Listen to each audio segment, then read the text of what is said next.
Want to. Yeah, check him out.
All right, good morning again. Welcome to the people in the audience here and to the people joining us on YouTube and via Zoom. If you could please take your seats.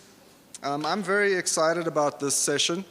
It is the second of the panels that was proposed by our student academic chapter. And the aim here is to really open up the breadth of student thoughts about race in the present on the campus, and particularly to enable them to begin to develop an agenda for how students would like this conversation to be carried forward in a more permanent and durable way, beyond just Race Week. So if you joined us yesterday afternoon, you would have seen a really nice session where students raised a great many concerns about how transformation is proceeding outside of the academic curriculum. And this touches on questions of how we belong, how we come to develop our identities together in the space. And the questions from the floor really pushed the idea that 1 week to think through this is just not enough. Unfortunately, the students had already anticipated this and created this session, which is really about plotting the way forward. So the content this morning is open. Students are free and hopefully will name into being an agenda and a set of concerns that they feel should top the list and be at the front of our considerations in future discussions, as well as what kind of a platform that discussion should be taking place in. So we have a panel of students once again that'll be setting the coordinates of the conversation this morning. And they are Helene, who's a fourth-year LLB student, Cambrian, also a fourth-year LLB student, Nomvula, a public admin and politics student, Tebojo, a public admin and politics student, and Tumbling, who studies pharmacy. So we've got a really nice diversity of student voices here this morning, and without taking up any more time, I'm going to hand over to Tebojo, who will kick us off with the discussion. Thank you very much. Let's please give them a welcome and support them through the program. Thank you.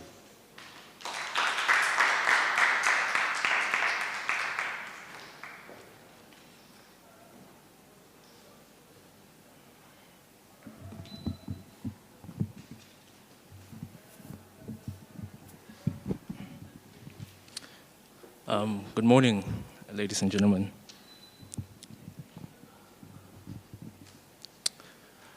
So, I've been thinking about the current events and the different topics discussed by fellow students and honorable speakers. And I just want to speak on what I've learned when it comes to making our university a more understanding and more knowledgeable place when it comes to racism. Everyone has their right to their opinion on what is happening, but in our country and in our world today, we must be willing to listen to a diversity of opinions. We must facilitate different trains of thought, and I wholeheartedly believe that when we do this, we all gain. Here's a question I want to pose to all of you, or something to ponder upon rather. How do we move beyond stereotypes concerning assumptions of assumed superiority or inferiority to more authentic knowledge, to more authentic knowledge of one another. But before we get into that, I want to tell a story, something I saw on my Facebook page from my hometown, Stilfontein. And what this Facebook page is called is Stilfontein ons dorp. I already have. Thank you. So a lady posted a video on the page a few weeks ago from her front yard security camera with the caption, "Mense wees versigtig, hierdie goed breek in ons huise oral in Stilfontein." And what that translates to is, people be careful, these things are breaking into our homes all over in Stilfontein. And I'm sure you can already tell by the caption what happens in the video. So it shows a man, a black man, jumping over a gate and immediately runs over to the door to see if it is unlocked. Upon realizing that the door is locked, the man then walks over to the tap in the middle of the front lawn and then yanks it and puts it in his bag. After he jumps over the gate again, he dismantles the post box, puts it under his armpit and runs off. So essentially, the man was there to steal whatever he could get his hands on. Now, what stood out for me about this post in general was not another black man breaking into somebody's house, but the nature of the comments made under the post from the majority of the Stilfontein residents.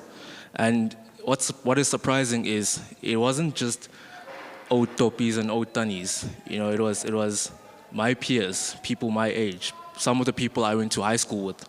And to name a few of these comments, die heeft gemors, hulle is weer besig om krane te steel. Another one went, ag nee, sulke bliksems. Then we got one like, ek skiet 'n ding dood. Of hulle is almal groot gemaak om diewe te wees. Ja, hulle is maar die skyn van Afrika, gemors. Quite a mouthful. So one question you might all have is, how does this story in particular help or contribute to the topic and the issue at hand? How do we create a space that is comfortable to talk about race in our university?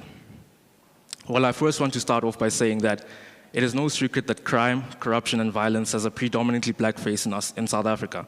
A common explanation for this is the post-apartheid South Africa links to the country's unique socio-political past to a system of ineffective social control mechanism existing within certain communities, and not to mention poverty typically exhibiting the greatest explanatory power in this regard. So just by understanding and accepting that alone, we can begin to realize that this is a systematic issue, just like the ones in our universities are also systematic. Now back to the question I presented to all of you upon opening. How do we move beyond stereotypes concerning assumptions of assumed superiority or inferiority to more authentic knowledge of one another? The answer lies right here on this campus, the Noordwes-Universiteit. Unlike the primary and secondary schools from which many students come, this university brings people of diverse backgrounds in close contact with one another, sharing classrooms, laboratories, residence halls, public spaces, providing a unique opportunity to engage with one another across lines of difference, to seek to understand each other's lives, experiences, and unique perspective. Engaging in a meaningful way with those who have been socialized to mistrust requires some courage. Why? Because we have to be brave enough to have our assumptions challenged. The reality is we all have misinformation about those others, whoever they may be, perhaps defined by race, gender, class, sexual orientation, religion, physical or mental disability, and those others have misinformation about us.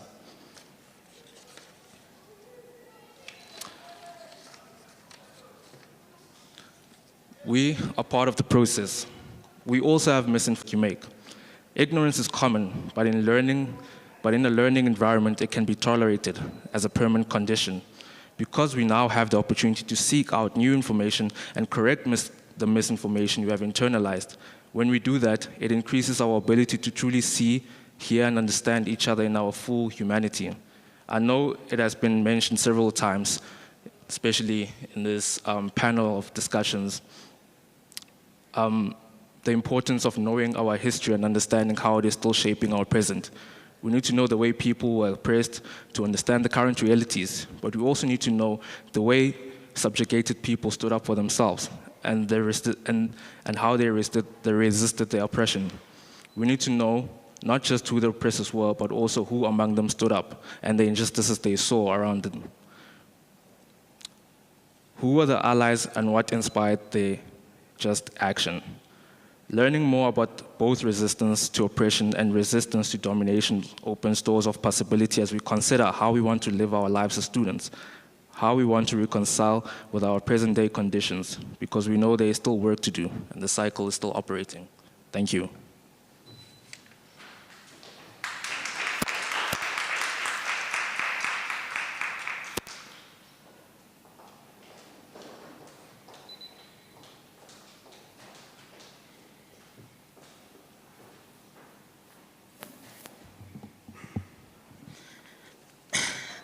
Greetings, colleagues. All protocols observed. I am Tumbling, serving as an SCC Societies Liaison and International Students Officer. So I'm not someone who's going to talk too long. I don't like talking a lot of English. I put action into me. Just tell me what to do, then you'll see my maximum effort. But it's really a privilege and honor to be in front of you talking about these uncomfortable issues. I'd like to start about what some of the previous panelists said, which provoked me. I didn't hear the name of the lady. She said, where would I be if I were to stand up and say my English is bad? I can't speak English. How many doors will open for me? That really provoked my thought. And that to me explained white supremacy. That to me itself is what white privilege means, especially in the context of Potchefstroom campus.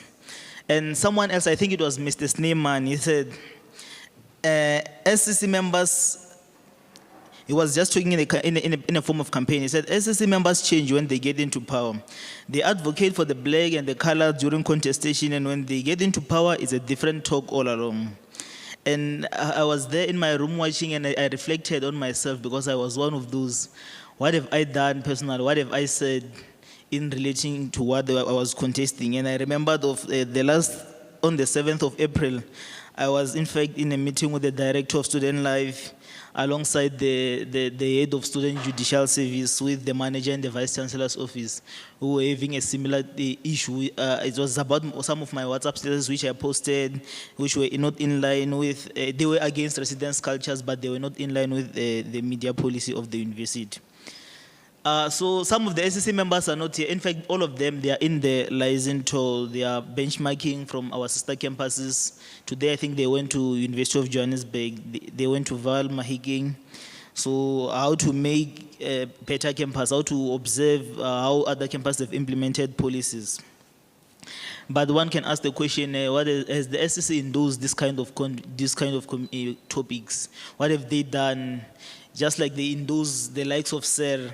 Because sir, if a residents participate in SER, they get points. If they participate in YOL, for example, stuff like those, the SCC in fact endorse some of those programs. Why are not they endorsing these ones? I think it's one thing which we should look into as SCC. The question of how is the SCC capacitated to talk about transformation, the goals, as part of, it's under the director of the Dean of Students, Dr. Chaluf, under his portfolio in NW website, you will see the top 11 transformational goals of the university. And one of my favorite is redress. And there have been extensive talk about decolonization of curriculum, decolonization of campus. I really seen, and then I learned a lot from students in this campus about this. But what do you mean when we talk about decolonization of campus? What is decolonization of a curriculum? And what is it that we want in terms of residence traditions? And in our discussions, most of the time when we talk about this, we talk about value-driven initiatives. What's the reason why we can't just wake up today and maybe an unorganized protest or about this? The thing is, one, sustainable change. If we tomorrow and say we're stopping all these at once, and in the next 2 years, what's going to happen? Then it's not going to be sustainable.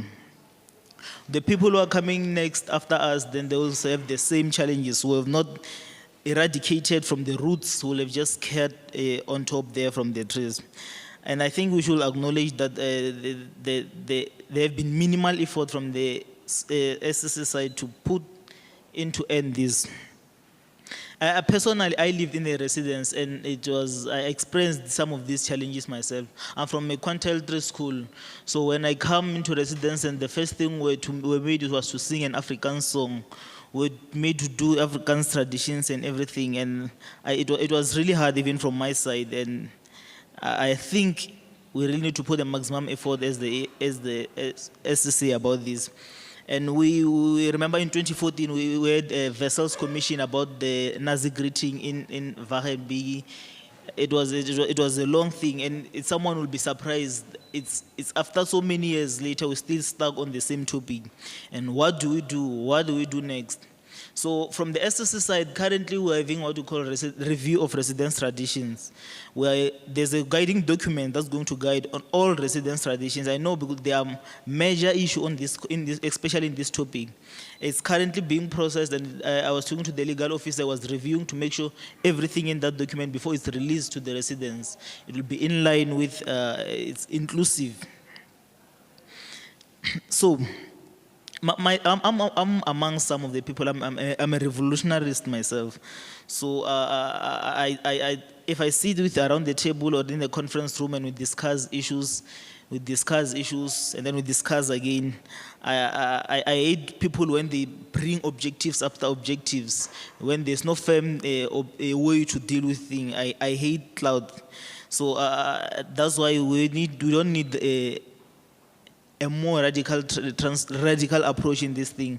We need to come through it swiftly, but in a firm way, to make sure that when we say we have a time frame when this should be end. So, one other initiative from the management side and the SSC side is about the 50-50 placement. But to understand the 50-50 placement better, is the 50-50 is on to minority and majority, and looking at the minority it's composed of different peoples, the blacks, the Indians, the colors, and everything. And when we talk about the rate at which people are living residences, when you go and find the statistics there by the residence department, it's shocking to realize that this environment is really hostile and we are not doing anything about it. If you go to student judicial service there by SJS, you'll find that there are so many cases where they are dealing with these kind of cases. And one speaker talked about the lack of off-campus inclusivity. And I looked at that, I realized indeed there's minimal effort to add off-campus students into all the activities of campus. But the effort which has been done so far from the SSC side was to introduce a portfolio, students' interests and development. So I think so far as it stands, it has maybe it might have doubled the participation of private students. And this is from on my personal level. I'm on transformation, and I advocate for transformation. And I just can't disclose my plans there here now because they are still raw. They still need to be processed. But my action will speak for themselves when the time comes. And on the SSC level, we have the next on the agenda to capacitate this is to talk about the annual campus conversation, where we have the director of student life, where we have the DVC, where we have the VC, and students can raise matters directly to them, and we give them time frame when should this be resolved. So yeah, that's all from my side. I appreciate your time. Thank you.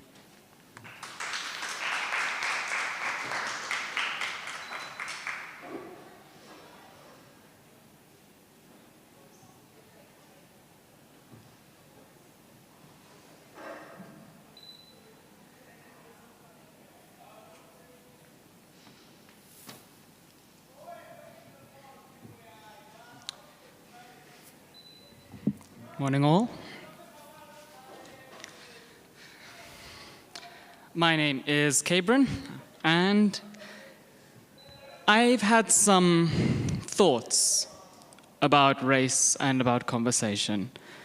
The very thing that I was invited to talk about is how do we create the conversation around race? How do we keep the conversation going outside of these little talks that we have once a year? And I think that that's a vital conversation that needs to be had. But I also think that the question, how do we create conversation and how do we keep the conversation going, is slightly misleading in and of itself. Because I don't think the onus is necessarily on us. And I think that simply by analyzing what we actually mean by conversation in the context of a democracy and in the context of race, we start to gain some clarity on the topic, right?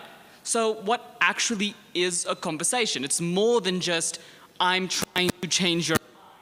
And as a law student, that's where my brain first goes when I hear conversation. It's not just that, but it's also I'm making you aware of my state of mind. I am making you aware of my experience. I am making you aware of what's going on in my life. And that's necessary. If we hold that we live in an open and free democracy, then everyone's opinion matters. Everyone's opinion has somewhat the same weight because we all have one vote. And that one vote is valuable because that is one vote is to say, this is how I want to be governed. This is how I want my life to be run. This is how I want my society to be run. In that, we already see the value of people's opinions. And the sharing of people's opinions is all the more important. Conversation, we need to remember, is just a means to an end in that regard. We do not have conversations simply for the sake of having conversation in this kind of a context. When we're talking about something as vitally important as race in the South African context, given the history that we've had with it, given the rampant oppression that we've had in the past, and arguably still have today, race is not merely a conversation that's had for the sake of it, for the fun. Race is a conversation, and all the conversations are a means to an end, to enact change and to make a better world. After all, we can't legislate opinions that aren't known. We can't enact change if we don't know where we want the change to go. And here's where I say the conversation is a bit misleading. It's not so much about us. We do have a part to play in it. But ultimately, the burden of keeping the conversation going and the burden of making the better world is not with me, with my limited power as a fourth-year LLB student. It's not just me. But in fact, the people with power in our society need to keep it going. The people in our society need to be trying to match their will, their legislation, their action with the opinions of the people. And the opinion of the people is that of change. The opinion of the people is that we need to be moving towards a better world. We can only ever legislate the opinion that we have. And if the opinion that we have is that of change, and we're simply not getting that, then we have to ask ourselves the question, are those in power doing what those in power ought to do? If we hold that we live in a society governed by a social contract, then the government rules only by the will of the people. Then tyranny. So then, we have a burden, and that's to allow the people around us to influence our minds in all contexts, not simply in the context of race, but importantly in the context of race. We need the people around us to say, this is my experience with race, because it's a complicated issue. Race is not merely a black and white issue, pun very much intended. Race is not just surface level. you would look at me and think that's a white man on the podium. And you're half right. My mother's white, but my dad is colored. So then, where am I?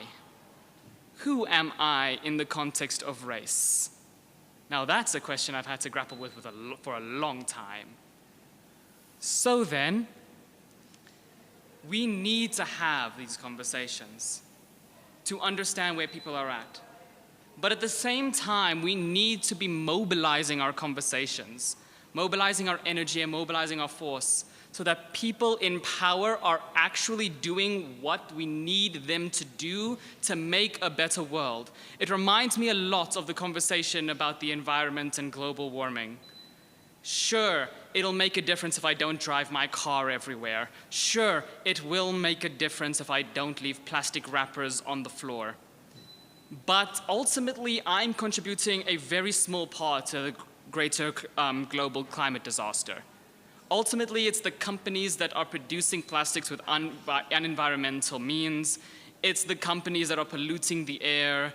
It's the companies that refuse to move over to renewable sources of energy because it's too expensive and coal is simply cheaper.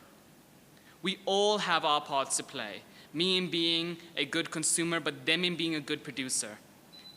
In the same way, in the context of politics, the burden is on me to be a good and reasonable voter. It's on me to be a good and reasonable person having a political discourse, but it's also on the people in power to ensure that the society that they're governing is a good and reasonable one that we want to live in. So then, how do we keep the conversation about race going beyond Race Week? We have these conversations amongst ourselves, but also we need to make sure that those who allow the conversations to happen are going to make sure that the conversations happen, and that the conversations that are happening change the way that we're being governed. Thank you.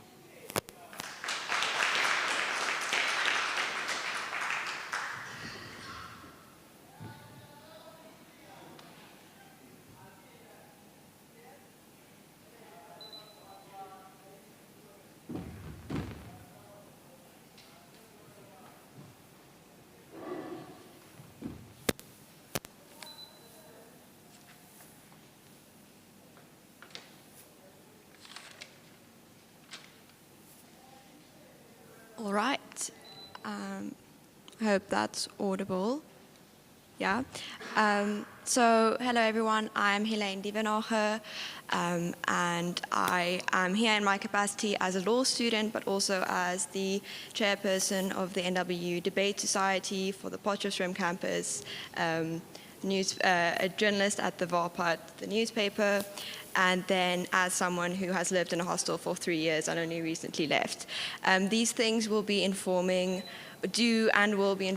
my opinions and the experiences that I've had. And so some of the justifications that I will be giving might not be things that need to be justified, but are informed by conversations that I've had behind closed doors.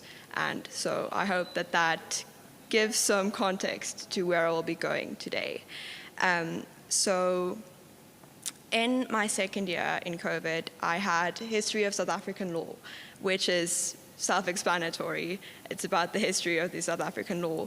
And one of the topics was decolonizing our curriculums, and specifically a term called Africanization.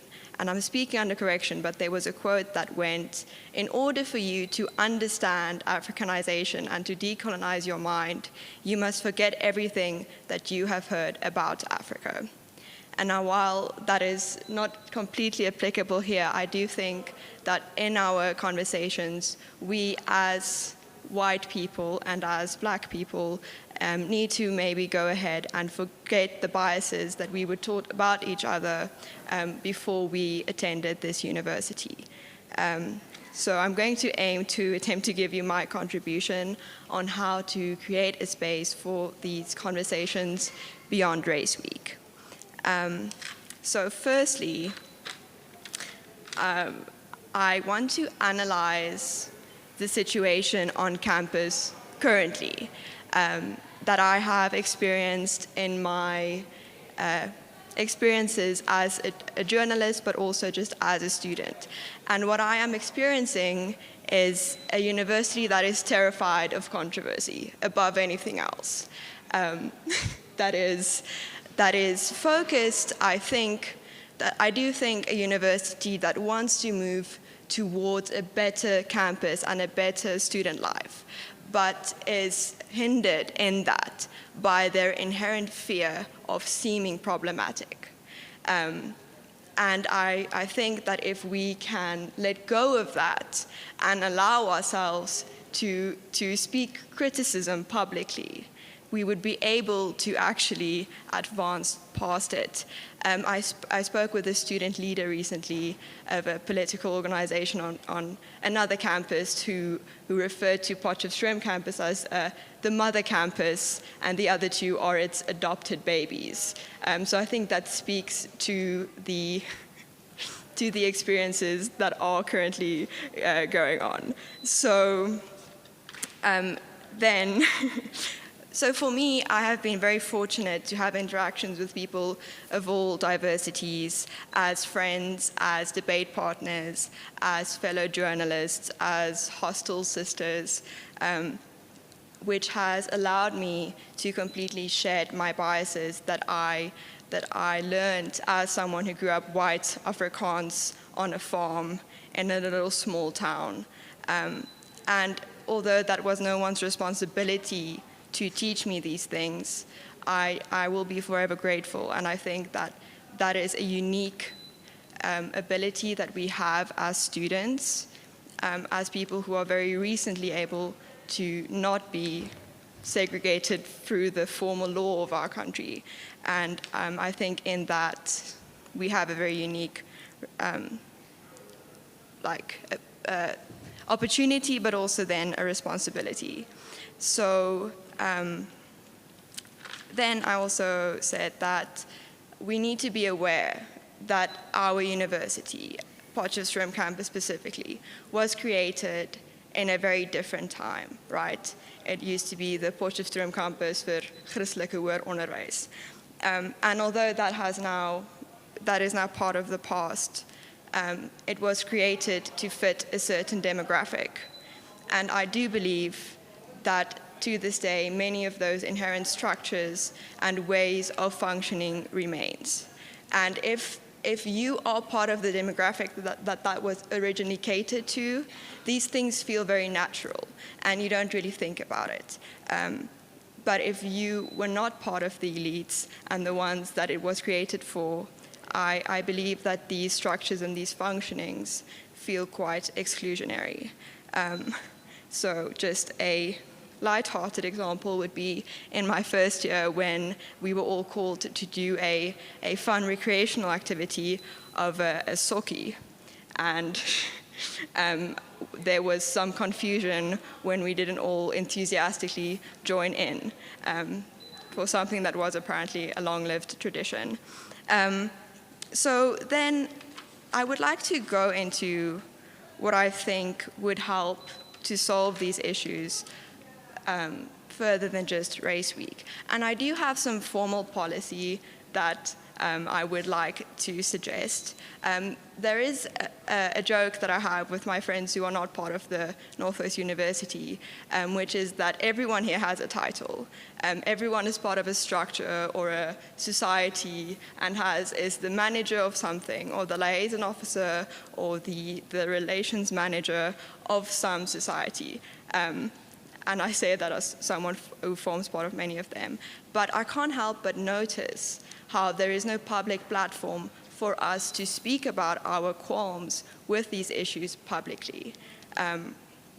How there is no klachte en gedachtelijn where we can see our experiences and share in them and so move forward. And I think that again is part of our fear of having controversy. I think that this is a necessary part of being able to address these issues, is that we need to first acknowledge that we have them. We need to face our problem, and we need to face our biases. And so in a formal manner, I think that we need to create another title and to create another structure aimed specifically towards addressing, finding, and eradicating the biases and the old ways of doing that we still very much have. We need to stop sending our complaints to the klacht- en gedachtenlijn, where we will never see them again. And we need to stop being afraid of having them known to the public. So as someone who is from a hostel, I do also want to speak on the language policy, which I think it's frankly embarrassing that we are still talking about how we are going to implement it, and that it is not just part of what we do here still. So I think that is something that we really don't get to promise as a means of moving forward anymore. And I think that we need to implement that immediately. And the ways that I mean to implement that is to stop having all of these little advertisements that we post in English and Afrikaans, and that we really ought to have already been implementing all of those in the free languages. That's of course not a complete solution, but I do think that will be helpful. And then, what else did I write here? So basically what I aimed to offer you is that we need to admit that we have a problem, and that is the first step, and we need to stop admitting that problem in secret. Thank you.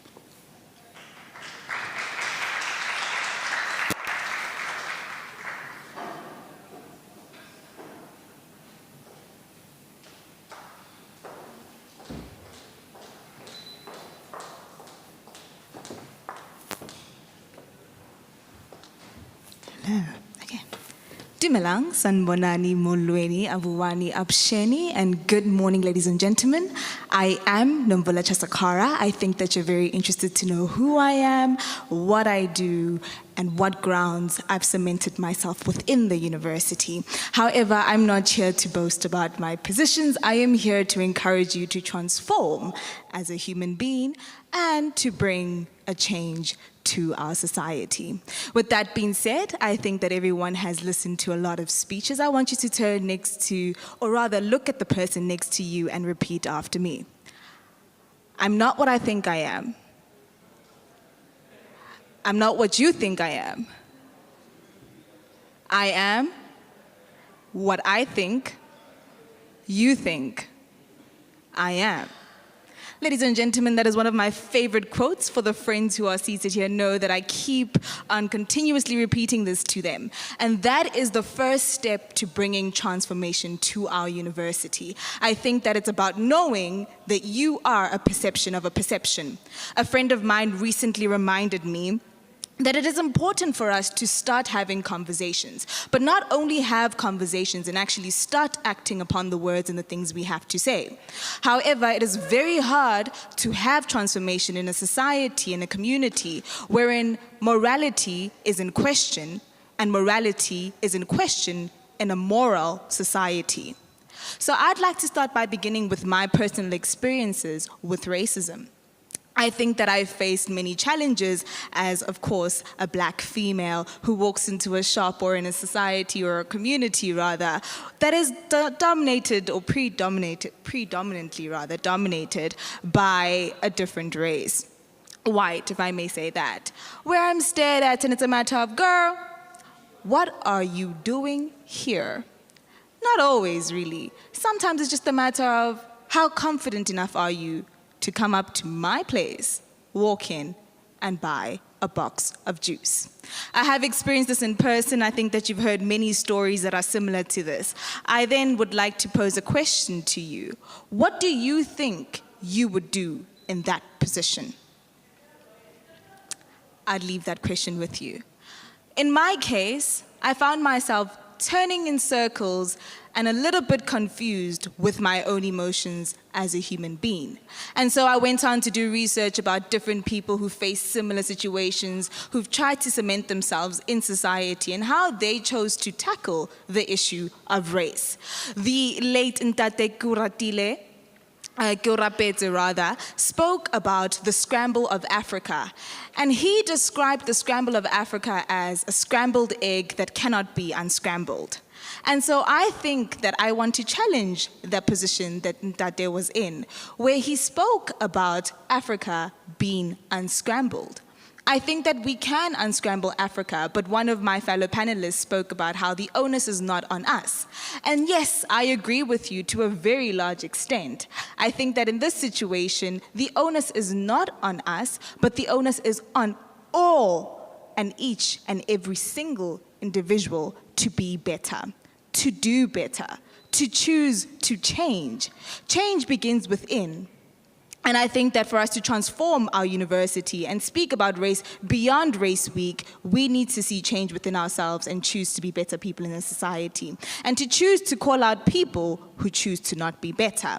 How do we start transformation? I think that the first thing I noticed when I walked into the university is the yellow boards that are written in one language. I'm unable to navigate my way through the university because I do not understand what I am reading. So transformation can be done in a physical manner. Why not have boards in all three languages, or in a common language rather? Why not change things physically? Why not change things from your own perspective or internally? It's very difficult to transform once you've experienced pain or experienced something because it takes healing. That is my point exactly. Today, I'd like to say that transformation begins with healing. It takes you to take note within that I've been hurt, I've experienced, and I choose to be a better person. Transforming in terms of race becomes very challenging when you're continuously reminded of the pain that you experience, so you continuously get put in a position where you experience a similar pain. But it is possible to move past that. It is possible to move past trauma. It is possible to heal from trauma if we choose to be better individuals as human beings. Ladies and gentlemen, I don't want to ramble on about transformation in terms of human beings. Let me move on to my last and final point. I think that I've woken you up and I've put you back to sleep. I'd like for you to turn around to your partner and tell them, I see you. I understand you. Maybe not. But I will choose to do better. And that is all it takes, ladies and gentlemen, to transform and to be a better person. More especially, or specifically rather, when it comes to the conversation of race. When we need to go out into spaces where we need to create a space that is safe for us to have conversation, it just takes seeing a person, acknowledging them, and understanding their experiences, or not necessarily understanding their experiences, but hearing what they have to say. It takes one voice to start a conversation. Let that voice be yours, more especially if you find yourself sitting within this hall. We can be the next generation to transform our society. Thank you very much for having me, and I hope that you have a wonderful day further.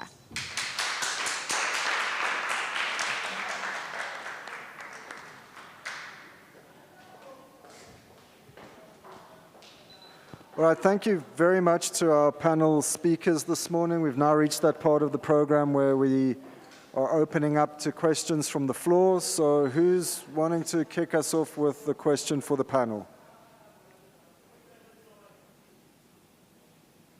All right, I guess I'll break the ice then. Oh, we've got a question here. Great, thanks. So one of the speakers mentioned, you mentioned how you're not comfortable speaking for long times in English, or that's not something you tend to do. Don't you think that it's time, or how do you think rather, we can facilitate a space in which you can speak in your home language and someone can translate? Because we already have translation services in our classes, and often in these kind of events, from English to Afrikaans, or Afrikaans to English. And isn't it time for the university to extend that, and how would we be able to implement something like that? All right, I'm going to start by answering that question because in part it's sort of my oversight this morning. But we do have a very capable interpreter with us today who could have very easily allowed this to happen. And I just didn't announce it. So my apologies to the interpreter, but he's definitely can do it. Okay, when I said I don't speak a lot of English, I meant to, it's not English per se. I just pointing out that I don't like talking too much. I want to put on action. It's not about the language. It's definitely not about the language. So the thing with me, if you say, when I start speaking, I speak a lot. So I avoid, yeah. So I want to action. Tell us this is the way forward, and we do that. We have been in boardrooms discussing these issues. With language, in terms of me speaking my own language, is going to be tricky. For example, I am a Tsonga, I'm not a Tswana. So when the official, Tsonga is not even part of the official languages of the university, but it is part of South Africa's official languages. So what happens then to me? And maybe I'm the only Tsonga person in Tswana. So I think the best way is to have sessions in English, and if there's any other language that needs to be translated to that other language, yeah, if I were to answer it in that way. Even on classes, it should be English, then maybe translated to Tswana, Afrikaans, and Sesotho. All right, thank you very much. We've got another 2 questions. We're going to take them both, and then I'll pass the mic back to the panel. Thank you very much. My question is directed to Mr. Cambrian and Mr. Mtombeni, and it's sort of like a legislative question. It has become clear that every policy that is being legislated, that is being drafted in this institution, is some way to the exclusion of the minority, which is Africans in particular. And as a law student, we can even go to the extent of deeming that in breach of the Constitution, because the very same Constitution carries the culture of diversity, as our preamble says, united in our diversity. Now, my question is, there is a system, a general system in South Africa, in South African government, whenever a policy is written for promulgation, there's public comment first. Now, there needs to be a system where whenever the institution writes a policy, reviews a policy, there must be public comment from the students, and all the students, including off-campus students. Now, in your official capacity, Mr. Mtombeni, and I guess Mr. Cambrian, as a law student, how are you going to go about that, establishing a channel where we as students are able to contribute towards pending policies, towards policies that are yet to be reviewed? Thank you. Thanks for that question. Next one. Yeah, hi. Good day. In terms of conversation, what I was thinking of was gestures, what we're not saying, particularly in relation to a speaker yesterday who said that white students make black students servants, in the sense of we are their hands and feet who do the running.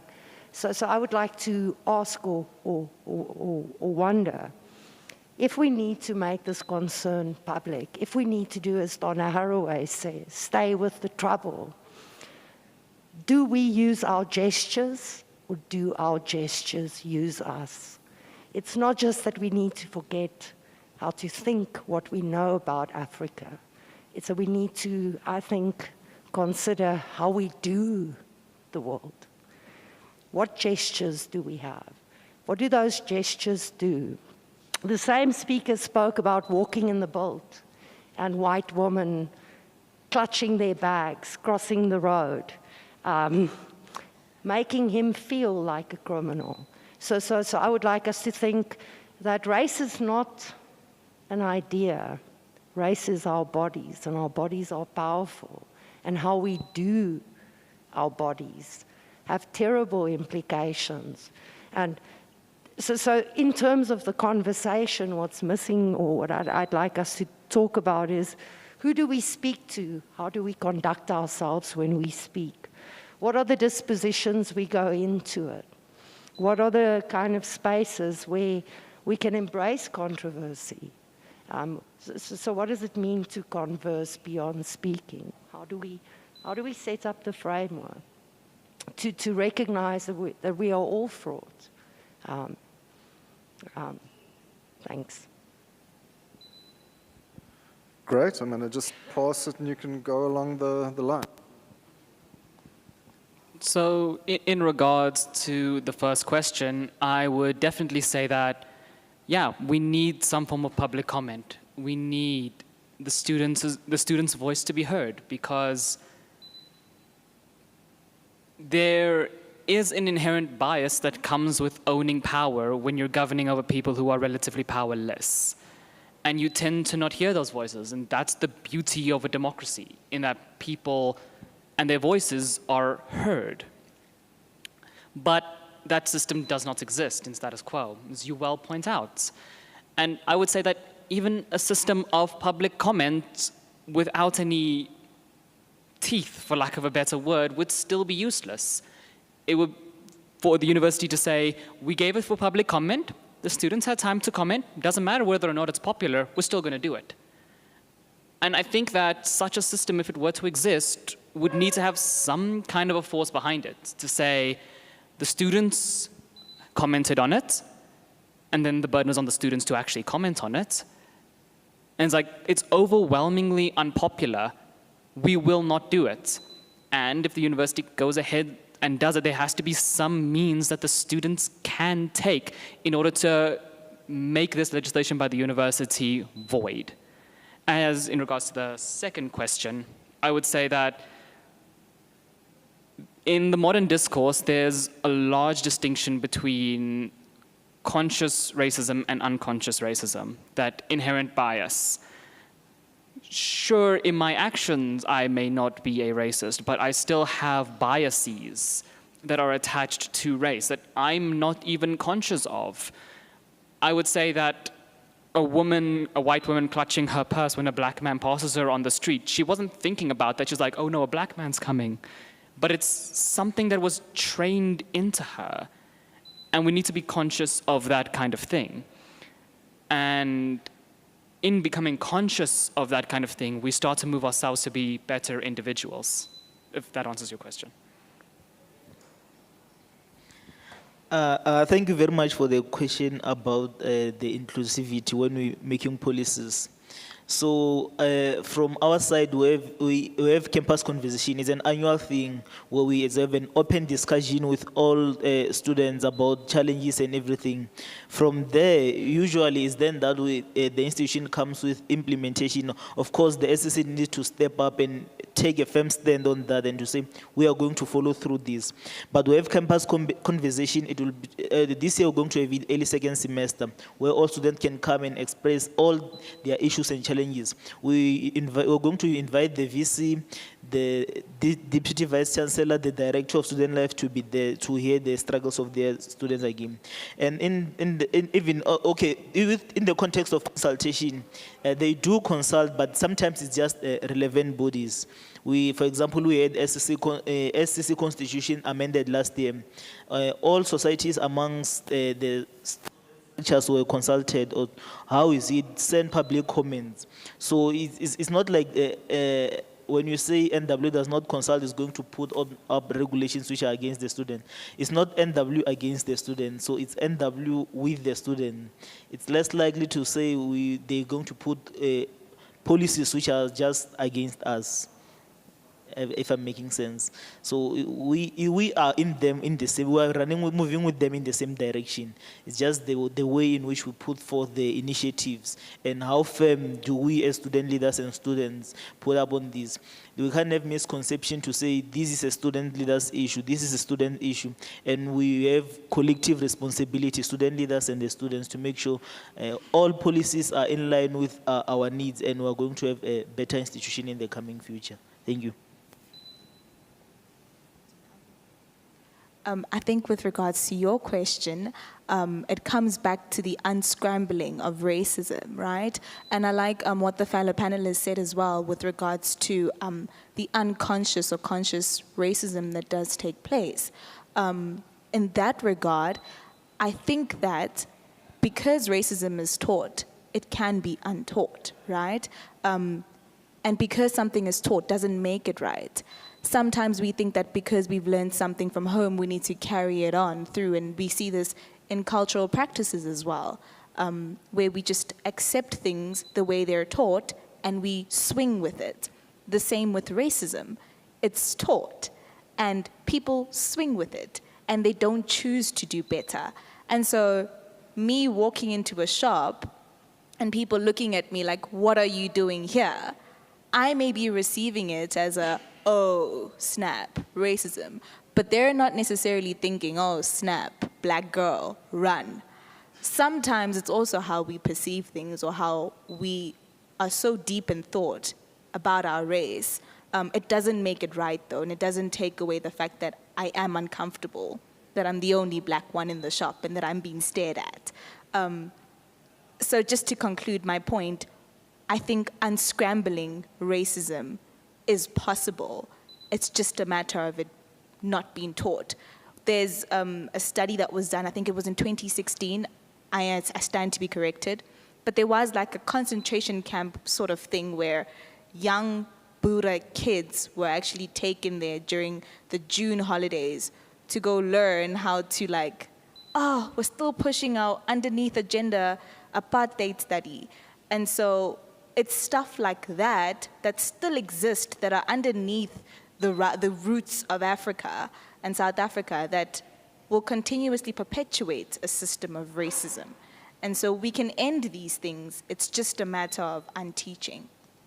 Thank you. I think I can definitely agree with what she's saying, and also what the other panelists added too, as it's not a conscious thing. I mean, yesterday I was in the SS in a queue buying a pack of chips, and a lady came up behind me and then bumped me.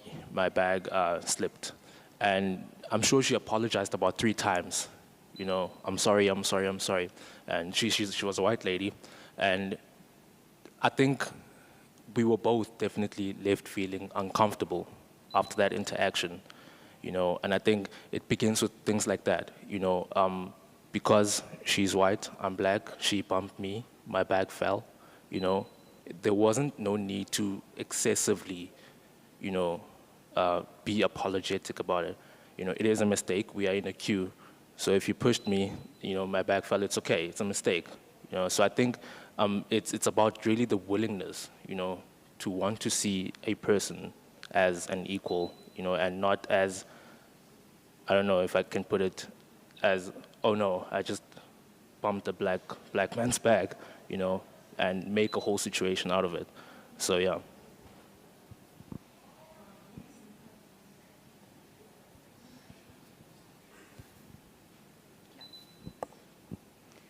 Yeah, I could also. So in terms of, I think I'm going to keep hammering on the point that I made with the answer that I have for both the legislative question and the terms of our gestures, which is that I'm very sure that whatever is written on paper looks very good. I'm sure that it has all the right phrasings, but that in practice is where the problem comes in, and where in the like subconscious way in which we implement our policies. And then the same goes for the gestures. I'm very sure everyone remembers the Black Lives Matter movement that happened in the United States. And then I noticed in conversations that when I was talking about racism with like older family members of mine, I would say, well, this is racist, what you're doing. And then because their idea of racism is so much different, they see it as like a conscious, aggressive, like a verbal act, and not the like inherent and subconscious way in which we do things. So I think that in order to unscramble our thoughts, we would need to become aware of them. And we can only do that by, as white people, we can only unscramble the ways in which we act subconsciously biased towards black people and people of color, would be to go and do the work and see like what these actions might mean and how they might be received. So for example, for the white lady who was so apologetic, would be to then say, hey, so why do you think that you would be so apologetic towards this man, but if it was a white man, you would be much more chill, and then that you need to go and do the subconscious inner working and like inner questioning of yourself. So become aware of your biases first, and then you can do the unraveling, if that makes sense. Yeah. I'm so sorry, but something just popped in my head, and I thought about Orania, that is like a place that still exists, and it's pushing the Afrikaner culture and the agenda. They may not see anything wrong in Orania's existence, right? But I stand from the outside and I'm like, wait, isn't that low-key racist? Like, are you not closing us out because you really are pushing your Afrikaans agenda and the Afrikaner culture, but you're also saying you can be black and speak Afrikaans fluently, but we won't necessarily accept you. And so it becomes really challenging to, we can have conversation and go back and forth about Orania right now, but what does that do? Do we go to Orania and say, hey, maybe don't exist, maybe integrate into the rest of South Africa and live with us? That was just another thought that came up as you were speaking. Thank you. One last thing from my side is I remember with Race Awareness Week last year, and I attended that. There was a time, there was on the program, there was a session about how to be an anti-racist, and the speaker there said something that is still stuck in my head, is that you can't be neutral. It's either you are anti-racist or you are a racist. So it's like even in the context of crime, if you are you see crime and then you don't report it, then you are part of those. So you have to be anti, you have to be against, you can't be neutral. Thank you. Does anybody else want to raise a question? Great. I have a question for you. Yes, as a white lady who grew up in the hostels, did you experience any kind of racism? And I'm sure you did experience, and I'm sure you did see maybe the black females experience racism, and how did it make you feel?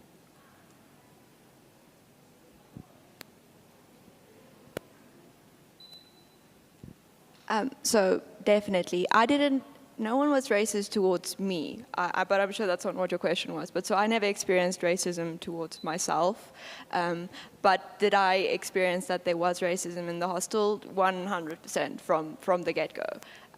So in hostels, there's a big emphasis on participation in like all of the activities and the events. And then, especially at this, so I was a student in 2019, so before COVID. So we had all of these experiences in person. And even in my first year, there was this like subtle question of, oh, well, so why are only the white girls participating heavily in all of our activities?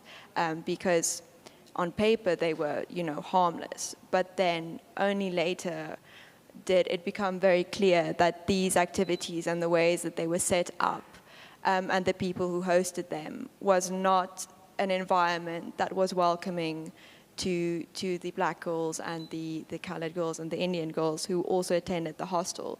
So for example, whenever we would have a little social on the grass outside of our hostel, even just in the choices of music, was very much catered towards the taste of Afrikaans people and like white people. And I remember specifically, they would, when we were busy with R&O, they would be, sometimes there would be black people wearing headphones while they were folding blommetjies. I'm not sure if you guys know what that is. I'm not sure how to translate it, but those things that you make the floats with. People would have their headphones in listening to their own music while the Afrikaans music played, and then there would be an idea of, well, you should be, you should be interacting, you should not be closing yourself off, why are you not participating? And then there was a specific instance where, this is very, it's not, it's, anyway, where the playlist changed, and it was, one of the HC members was a Tswana person, and then how evident it suddenly became, the offense that was taken by the Afrikaans people. Like, we don't enjoy this music, why are you playing it? I'm not having fun, I don't feel happy with these choices, I'm going to put my headphones in. So the subconscious way in which it is not catered towards people who are not white and people who are not Afrikaans, although there was never people saying outright racist slurs or racist things, the structures are very much set up in a way that subconsciously is inviting to white and Afrikaans people and not inviting to black people and not like people who are not Afrikaans first language. I hope that answers your question. Great, thank you very much for that. Is there any more? Yeah, Sandy?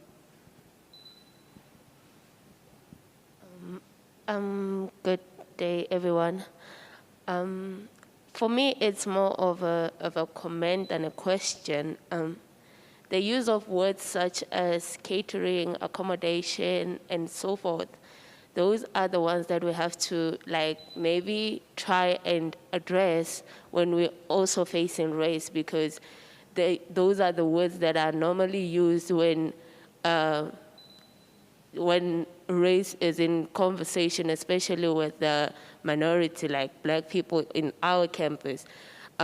You use this word, try to accommodate someone so that they can fit in or try to belong, but that's actually where the matter is. We being accommodated instead of just feeling at home. And that's what Xolani was trying to say, I think, yesterday in his conversation, that he perhaps feels more at home when he's back home than here. And how do we create a home away from home when we are still being accommodated or catered for? And that's what happens in many cases, because we don't even know the right channels to go around when you need help or those services that are meant to support each and every student. Because when you get there, you have to be accommodated or catered for. So it becomes a problem even sometimes when you are faced with challenges. And this is also during the pandemic, when you want something, you have to now remember that you don't belong, because they will have to accommodate you or schedule you into being catered for your needs. And also, it brings me to the reflection that on the suggestion that Pia was saying yesterday about care, how do we go about implementing all these conversations that we are having with care as well? Because when you are doing something, when you care about somebody, you are in a position where you know that your act of caring is somehow harming the other person. And in that process, who are you willing to harm? Who are you willing to sacrifice in order to be in a position where you show care to another person? And I'm gonna make a quick scenario, with me on my second year, my lecturer, which was Pia, of course, she realized without even us talking about our issues, she managed to realize that there are students who cannot afford or are not able to have printing credits to print all the reading materials, and they don't even have like textbooks and whatever. And she invited us into a space, the project room, where we felt at home. So with me, I had a home away from home, but it was not in my residence where I was staying. It was on campus in the project room. So I knew that I have this space where I'm free to be myself, but also not feel like I'm trying to fit into a certain position or a certain space. This is my home. I get to do what I want to do, whenever I want to do, however I want to do it. So we have to look, basically what I'm saying is we have to be careful of these things, because we might not be looking for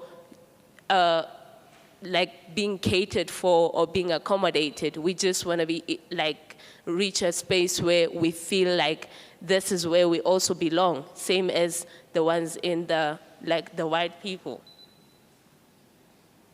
Thanks a lot, Tandi. I want to just tag on to Tandi's question here, because I have a sort of comment on what Nomvula had said earlier. I think the thing was racism is taught, so it can be untaught. And this made me wonder about the languages that we have for talking about race. So that's my first point. I mean, in social science, we wouldn't say racism is taught. We would talk instead about how race is reproduced as a barrier. Yeah? So you mentioned the signs being in one language only. Yesterday's speaker mentioned seeing people clutch their bag more closely to them. And I think that's what Pierre was talking about, which is saying gestures, the things in the world that reproduce it. And one thing that's possibly the most heartbreaking thing you'll ever see in your life, it's called the doll test. And it was an experiment that was framed in 1940s America, where young black children, about toddler age, are sat in a chair with two dolls in front of them, plastic dolls. One is a white doll and one is a black doll. And they're then asked a series of questions. Which is the good doll? Which is the bad doll? Which is the pretty doll? Which is the clever doll? Which is the intelligent doll? Et cetera, et cetera. And every time it's a positive attribute, this child points to the white doll. Every time it's a negative attribute, child points to the black doll. And the final question of the test is, which doll looks like you? And you see these poor little people pause for a few seconds and realize that they're the ugly, bad, evil, naughty, misbehaving doll. How do you learn that before you even really participating in the world? So the question I have is, where do we start our conversation here? I mean, we've got this system of points in residences where we know that these point system, based on what people were talking about yesterday, reproduce who's in and who's out, who can be a leader, who can't be a leader, in ways that are completely disregarding of the material realities of our students' lives. The one student yesterday said, I have to give up myself in order to be one of you in that residence space. So those kind of things are places where we can start our conversation here and ask the question, how is it reproduced? What are the reproductive mechanisms here in our own midst that we can use to move on with that? So I think that's something that I'd like to just chuck out there, is that we really need to, when we ask ourselves, do we have a problem? And we admit that we have a problem. The language we use for that admission, like Tandi was saying, accommodating and these kind of things, reproduces what we're trying to overcome, even as we're trying to overcome it. So we need to be really careful. And then my next question, and this is the real question, it's a controversial one, and I'm sorry, man. Is the SCC actually a democratically elected institution? How many students vote? Two speakers today have mentioned that black students are the minority here. That's just flat untrue. It's flat untrue. Black students are the majority here. But when you look at our SCC, there's portfolios, people run for those portfolios. There were, at least until fairly recently, reserved portfolios. And I suspect that it would be a lot if even 10% of the student body is actually voting for this organization. Are you leaders? Whose leaders are you? Do we need to talk about that as a mode of reproducing stuff too? I'm sorry to put you on the spot, man. I know you're trying to do your best, and we can see that because you're here today. But yeah. Thank you very much for that question. I think if we go to consider from 2020, 2021 stats, it was only 2,600 voted. I was talking to the actual votes for the last chairperson of the SCC. She got 2,600 votes out of, I think it's were 20,000 something of students. And then this year we had, it's close to 4,600 and something out of 21,000 students. So the participation of students, and it was actually, we took a different approach this year. You'll remember our SCC is the first diverse SCC ever in Potchefstroom campus.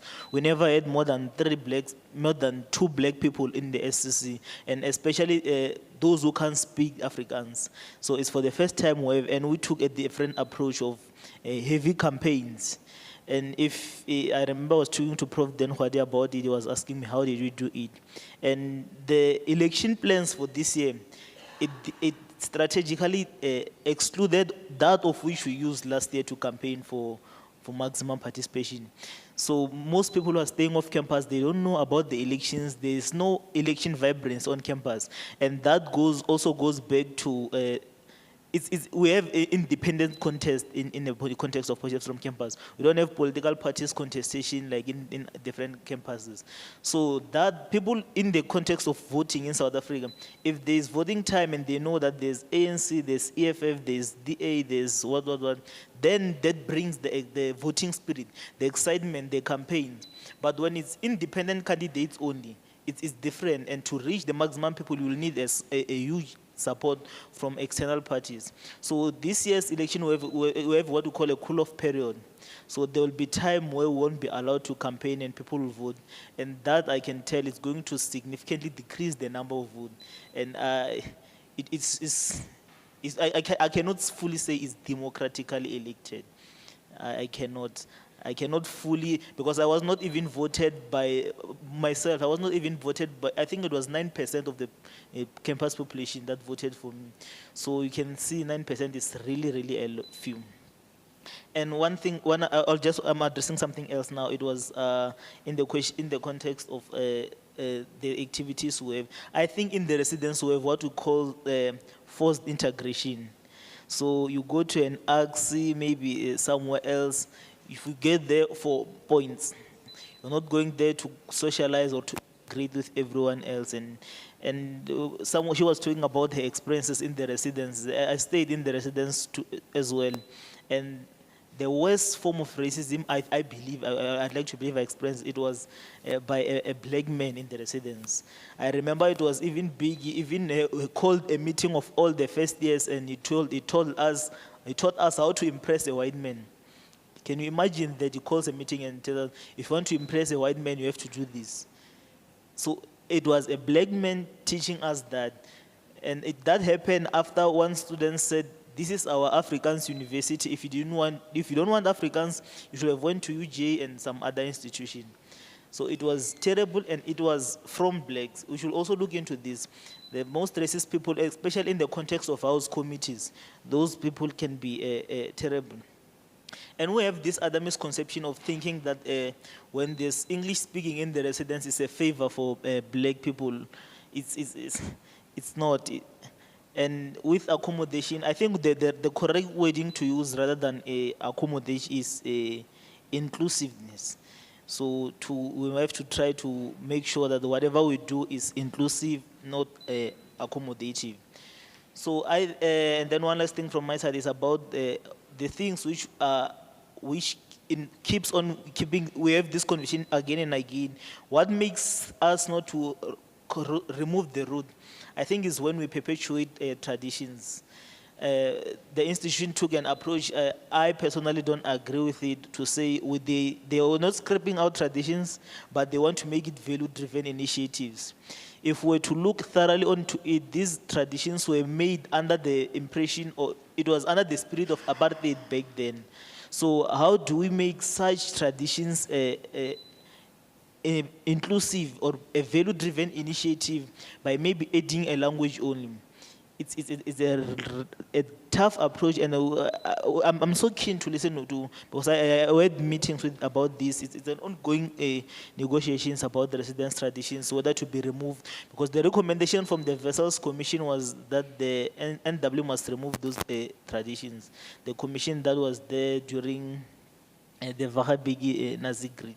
So the approach now is to make these traditions value-driven initiatives, and of which I personally don't agree with, but I'm open to listen. I'm not a fanatic.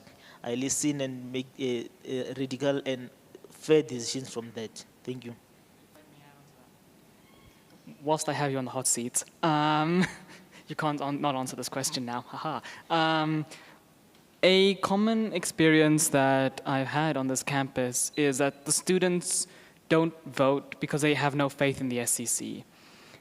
And I think a large part of that is because of the role that the SCC plays on this campus. Generally speaking, across universities in South Africa and perhaps even internationally, the SCC is seen as the voice of the students who has to stand up to the university if they go against the interests of the students. But as you yourself will admit, you got called into an office with the director for student life because you posted something that wasn't in line with university policy. So how can students have faith in an SCC that is legislatively not allowed to stand up for their interests if their interests are opposed to that of the university's policy? Okay, yeah, that I have to agree. That was a tough one. How can students have faith in the SCC that when they speak about against the institution? But we have to understand that the SCC and the institution, they must work hand in hand. So we are not the enemies of the university. Although we speak for the students, we speak for the interest of the students. It's not like the university is something that does not have the interest of the students at heart. And there are a lot of things involved if you were to maybe go against the media policy and of the institute. For example, in the context of my status, there are maybe sponsors of the university. Such things can be easily be taken out of context to say this was said instead of what was actually meant. So let's not think about the SCC and the university as these two people fighting against each other for the interest of the students. We are basically fighting together for the best interest of the student. Thank you. My question is not to you. I'd like to just go back to the comment of the person about the use of the word like catering and accommodation.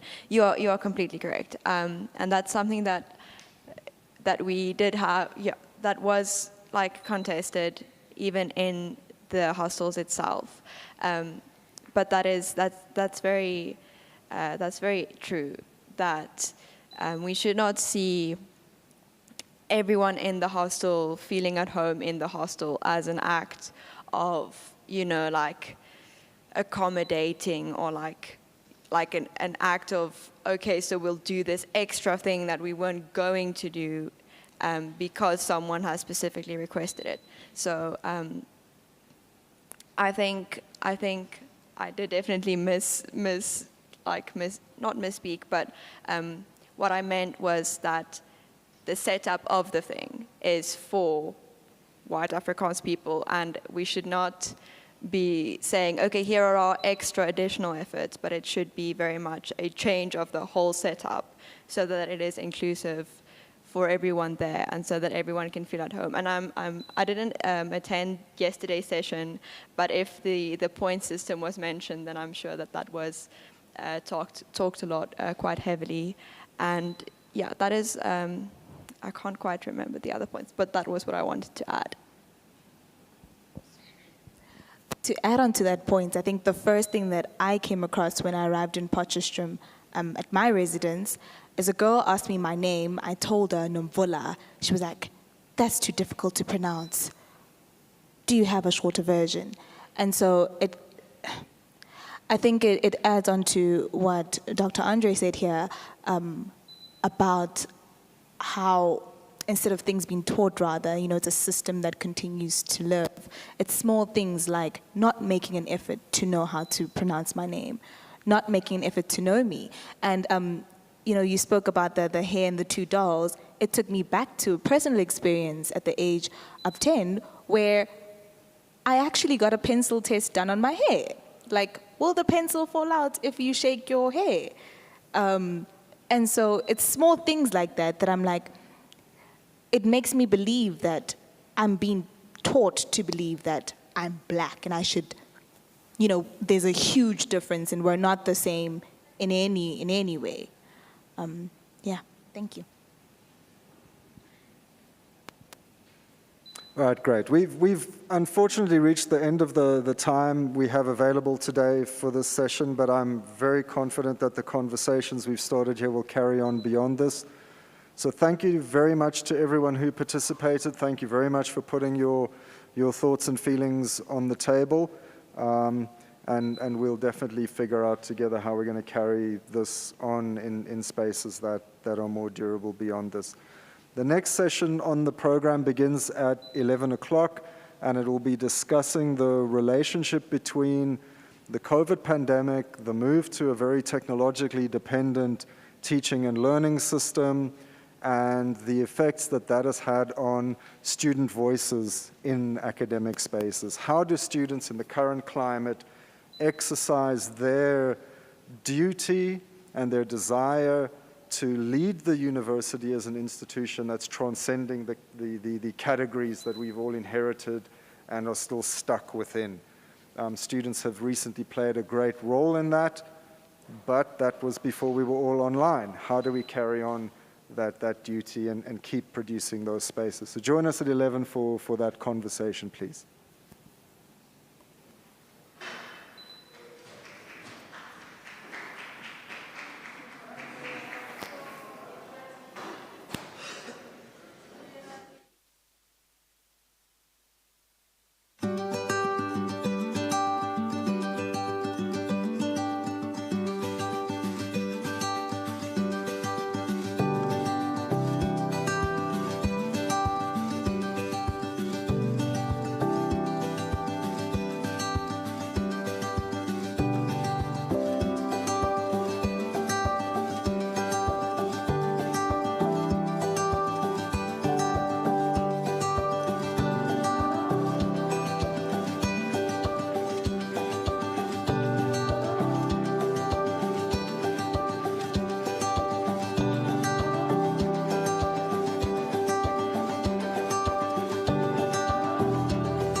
Can I start?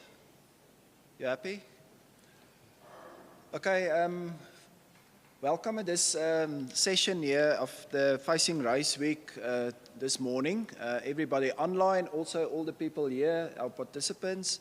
I'm Professor Verhoef. I will facilitate this session, which focus specifically on COVID and student agency. And Professor Dr. André Gutrich told me this session is one that asks the question of how, now that we can take classes online on very short notice, as students in future, and indeed in the present, are able to shape the university spaces and futures. Of course, it's becoming a question in terms of agency if we are online and not physically in classes. And there are many challenges, I think, to overcome in that regard. So we have, unfortunately, our speaker, and Dr. Gutrich will say something about that. Our speaker that was scheduled for this meeting is ill and cannot speak, but Dr. Gutrich will first present something on this topic. And then we'll have two panel members, Kwesi and Chantel, that will follow immediately after Dr. Gutrich and will also present something shortly. And then we will have an open panel discussion to talk about this further. And Andre, as far as I know, there will be online questions as well and options for that. So please, if you have a question in mind, write it down or use it in the chat function and we will get back to that. So again, thank you for those who prepared and are here to present something this morning. Dr. Gutrich, I'll give over to you then to present first. Thank you.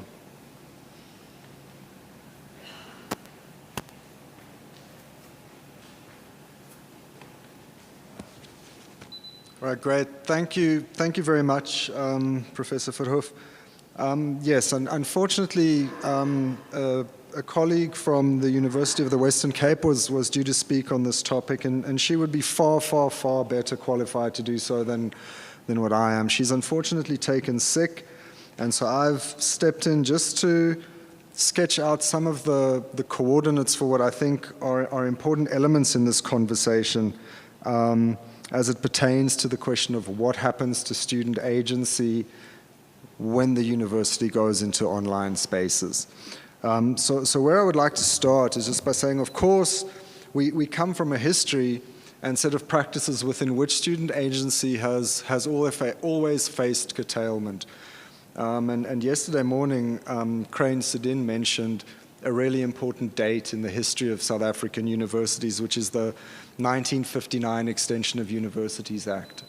And what this act did was bring universities into apartheid policy by deciding that universities needed to be extended along cultural lines. So Venda people would need a Venda university, isiXhosa people would need a Xhosa university, and so on and so forth. So that universities in that moment became, in addition to places of higher learning, also places of nationalistic ethnic reproduction. And that's one of the first places where student voice became absorbed into a reproductive system. So fast forward to 2015, and this was another really significant date in the history of South African higher education, as this was when we saw the hashtag movements across the country that really dramatically changed what it meant to be a student and also what it meant to be a university and to work at a university. And those sentiments, this notion that universities are spaces that reproduce us in ways that are additional to the learning we come here to do, crystallized first around the Statue of Rhodes. And to put that into perspective, I want to go back to what the speaker on Monday said about a thing he was calling the colonial library. And he was describing a situation where particularly black students coming to our universities learn about themselves through this body of knowledge that was produced with the broken tools of a colonial scholarship. And put that together with the 1959 question, and you've got both the framework for a kind of ethno-nationalistic reproduction and the allegedly objective scientific knowledge that we're teaching in classrooms also being part of a mode of coming to learn oneself through eyes that are not one's own. And that fed into these hashtag movements. And I think a good term for thinking about this is what Achille Mbembe has called reiterative violence. So he's got 3 types of colonial violence that he talks about, and I'm really going to just talk about reiterative violence for the purposes of this conversation. So the first is the violence of conquest, conquering colonial subjects. The second is what he calls the violence of legitimation, creating a framework within which those who are conquered and those who have done the conquering come to believe that this conquest was legitimate and is ultimately, in the long view of history, a good thing, because it brings people into the world of Western modernity. And finally, there's this thing he calls reiterative violence, which is the need that colonial regimes have to remind those who have been conquered that they have been conquered. And this is done through the small gestures. Little gestures, how we name streets, how we name mountain ranges, how we name rivers, how we come to embed this conquest and the colonial histories that ensue from it into the everyday lives of everyone who's living in the space. So when you walk past that Cecil Rhodes statue, it's not just a statue saying how Rhodes was important to someone. It's a statue that says, you were conquered. This is where you belong. This is how you belong on a campus.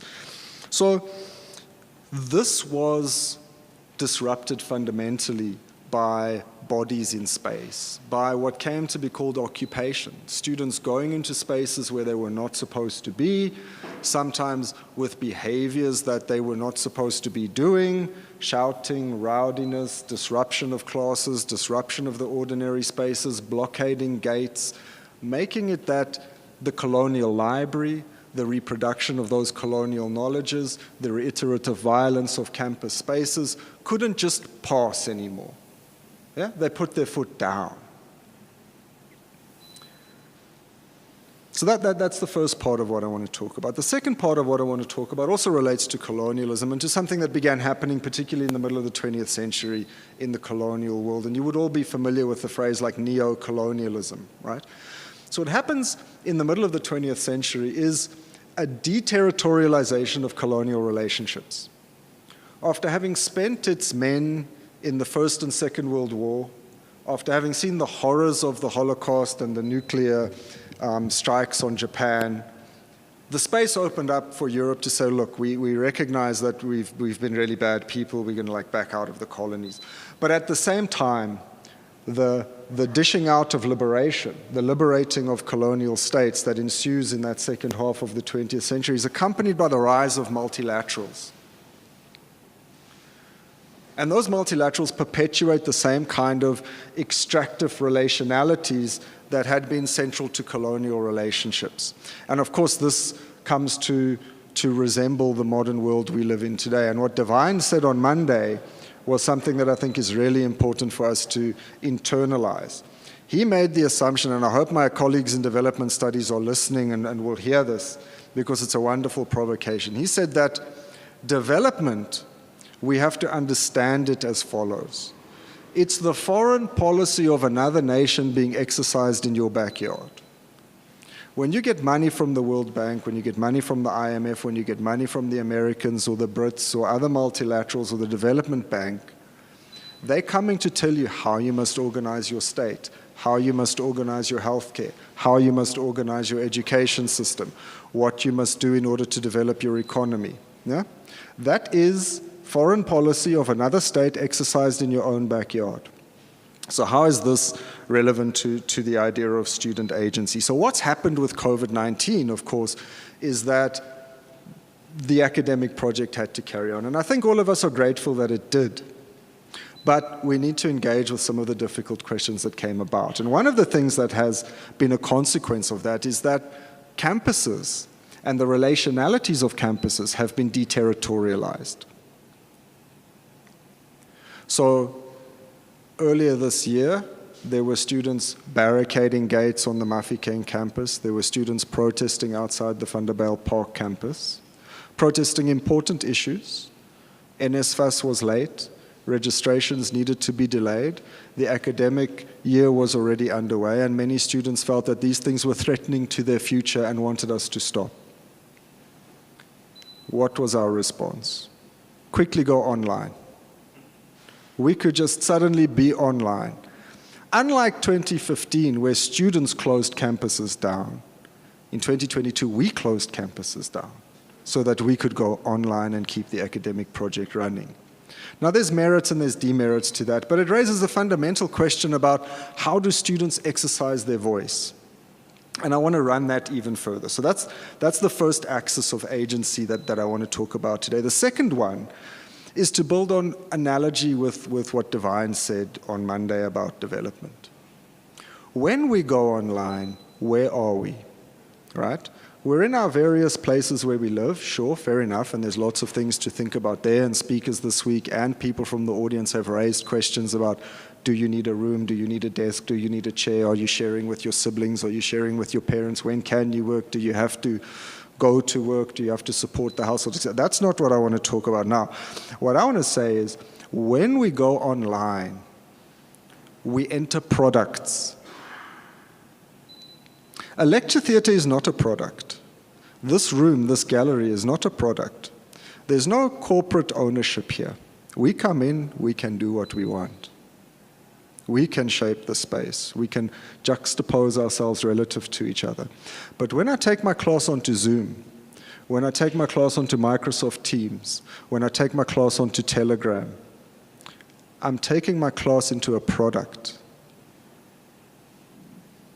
So if development is the foreign policy of another country, is the products where we do our teaching corporate strategy of another entity other than the university that shapes the kinds of interactions that we're able to make to each other, the type of rhythm of conversation that we're able to make to each other.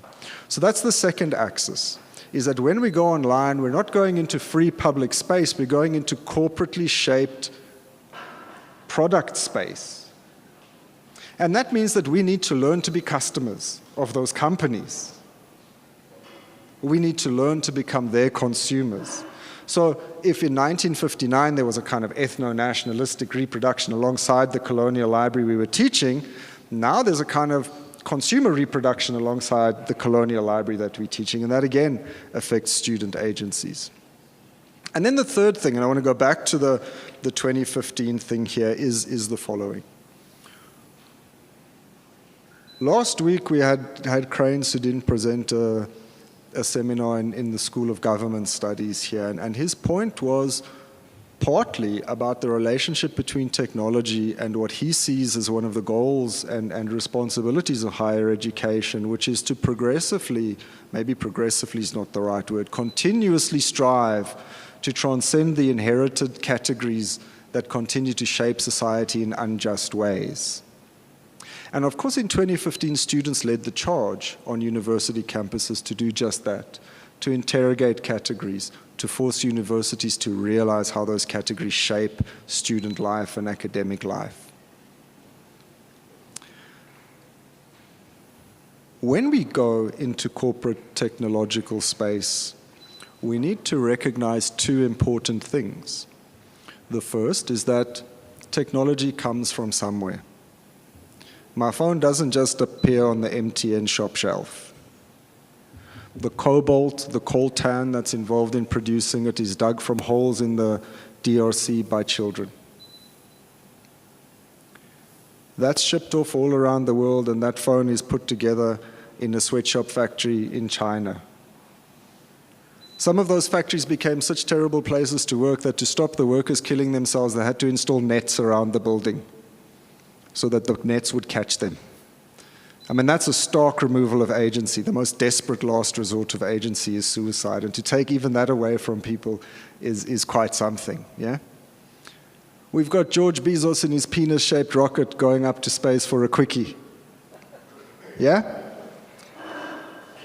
In a very, very real sense, the tech industry is the #1 driver of the yawning inequality that we live in. And part of our responsibility as universities, as academics, as students, is to continuously engage those categories that enable this kind of injustice and inequality to reproduce themselves. Can we do that effectively as we learn to become good customers of the platforms in which our intellectual lives are now unfolding, when we flee to online spaces so that we don't have to confront the disruptive and difficult bodies of students? That's where I would like to start the conversation. Thank you very, very much.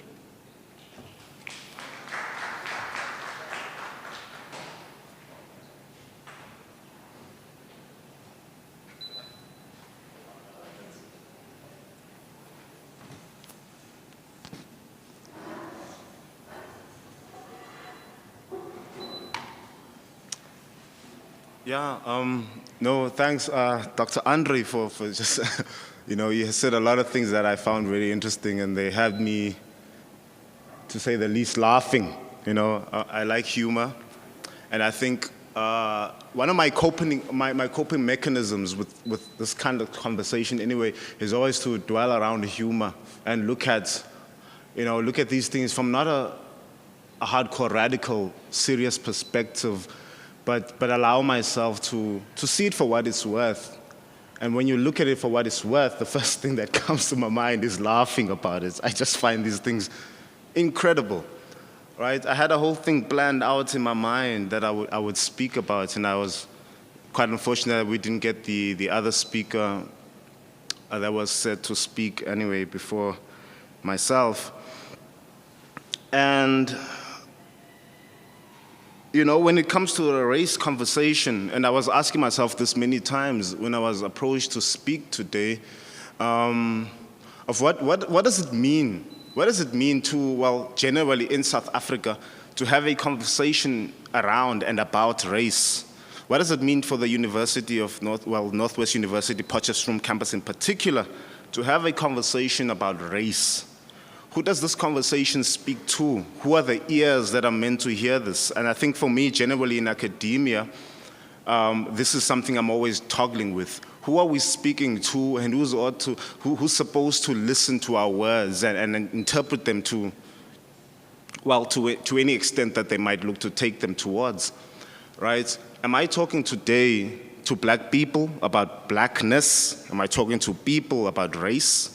Am I talking to white people about black race? Or am I just having to speak generally as Kwezi standing here, no racial alignment, no connection to all those kind of things, and just say whatever I want to say, and race is not at the center of my conversation? I listened to the conversations that took part since the beginning of Race Week and where they've been centered around, right? Have we been speaking about race since the beginning of Race Week, or have we been speaking about the pandemic? And we're using the pandemic to an extent to, let me put it this way, we're using the pandemic to hide behind in our conversations about race. So are we speaking about race purely, or we're using the pandemic as a catalyst in which we can speak about race, right? So what am I even trying to say here? Is our conversation centered around the discussions that we probably ought to be having? Is our conversation centered around what we expected to be talking about? On one side, of course, the pandemic happened. It affected people across the spectrum of human life, whether it's racial, whether it's gender-related, whether it's international dynamics, whatever you want to use there to make sense of this. And then you consider the NWU, Northwest-University Potchefstroom campus, and our position in perhaps the racial conversation. I think it's the best place to obviously start this conversation on race in South Africa.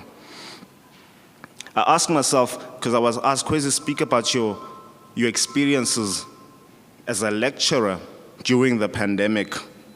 And I try to make sense of that, in the context of today's, this week's overarching conversation. Is my reflection here really a reflection based, is is it a reflection of me as a lecturer? Is it a reflection of me as a black lecturer? Is it a reflection of me as a black citizen of South Africa and how the pandemic probably has affected me or impacted my life and my livelihood?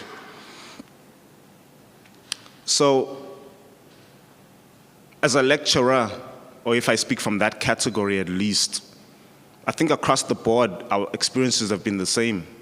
I want to hinge on a speaker from yesterday, I forget her last name, I think it was Roxanne, who mentioned something about the fulfillment of a multiple or various roles as individuals. So you're a daughter, as she mentioned, a sister, maybe a mother, and then you're a lecturer, and then you're a supervisor, and all these, these categories or these positions that you might hold in society. And I think about how that speaks to, the holistic social identity that an individual might have. And to what extent do you actually experience these identities simultaneously, right? So am I speaking right now as a black man or just a lecturer, or a black man who happens to be a lecturer at the NWU? So I decided that I can't speak about the so-called black experience, especially on the backdrop of the pandemic, because based on what I've been listening to since the beginning of Race Week, it's been what you've been expecting. Ne? If I talk to you about how it is to be black and what I've probably went through, that's a conclusion you've probably made for yourself already. I don't have to come speak about that. You've already sorted that out in your minds. Ne? Maybe 60% of what I could say. And then the other 40% is probably stuff you're not interested in, or stuff you're not willing to hear. So I can't speak about that. I need to confront our direct conversation for what it's worth and what it is. Is Race Week a conversation about race, or is it a conversation about blackness? Is race today? Ne? I think about, when Chabane Manganye says in 1973 in his text, in his compilation of essays titled Being Black in the World, ne? Which you can actually take to the extent of saying being black in a white world, right? So where he speaks about these experiences of being black essentially in the world, and you can juxtapose that with the experiences of being white in the world. And you ask yourself, how long ago did he write this, Kwezi? I say to you 1973, almost 50 years ago, 49 years to be exact at this particular point. Is that the conversation, or at least in his understanding of being black or being white, or the racial conversation in the current world that we live in, is that the conversation we ought to be having today on or in this institution? You could debate that with me. You could debate it in your minds. I listened to the Watts Prophets in the album, 1969 album Poetry, right, where they released this project titled Rapping Black in a White World. And you listen to every single word they say right through that. It's an 18-piece poetry album or music album, whatever. And they speaking literally about being black in the world. Just like Manganye would have spoken, just like many other people of that time would have spoken, starting from an era I'm actually reluctant to give a date to, was into the civil rights, into our liberation struggles in South Africa. And that's just that holistic experiences of being black, and how that experience or that conversation has actually transcended beyond just being, about a black conversation to being a race conversation. So in other words, race, when we're talking about race, we're talking about blackness. Right? So when we're talking about Race Week, we're talking about black experiences or socioeconomic inequalities, and especially in my case, having to come speak here, how I experience these things as a black man. Is that what I'm supposed to talk about? Is that what we want to hear? I like in the panel just before I'm speaking now, I think the students, I forget the lady's name from the VAPAD, who speaks about race being a conversation. And the whole discussion around race and raciality and deracialization and all those kind of things being a conversation that we ought to be having. But in my experience, in my reading, in my research, and in my observation, it's always ever been a conversation about blackness and juxtaposed against whiteness, which is probably the simple way of understanding what I'm saying. But it's always been one-dimensional in that everything we're talking about is about being black in the world. So I can't speak about my experiences that every colleague, I believe, on the university probably went through, right? Because I still believe that the pandemic really saved the project of colonialism, right? The pandemic was centered in how it manifested and how it was treated was always a project where there are these striking, differences between these people and those people, right? And race, unfortunately, in Africa, or in South Africa in particular, when we talk about race, when we talk about inequality, perhaps, or poverty, or the pandemic, on the experiences thereof, are always associated to the color. So it's always colored, it's always a race thing, right?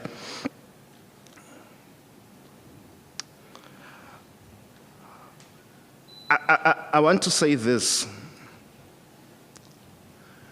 I think the conversation, for me, I remember having a conversation with a colleague on this particular campus where they asked me to contribute to a project they were doing, hermeneutical project. The person is from the philosophy department. And in my discussion with him, my conversation actually led to this. It was a little bit of a confrontation, but I said, why don't we hear about whiteness in these conversations about race? Why don't we talk white? Let's talk white. The white experiences, the things that we can juxtapose against the things we think we know about being black or being, on the shorter end of the stick when it comes to the racial discussion. When do we get to talk about those things? And I think this campus is probably the best platform to start as the lady mentions, the lady from Vapad who mentions, and that it's a conversation, but I think the conversation has been one-dimensional probably since for the longest time. And it being one-dimensional has been centered around talking about blackness, right? Has been centered around that classical science of the social sciences and humanities where the blacks or the black people, or the people of the South, global South, are the known people, not the know-was, right? So the conversation has always been centered around, let's know about them. Right? And us as the non-blacks, maybe let's say the whites, let's be the knowers about them.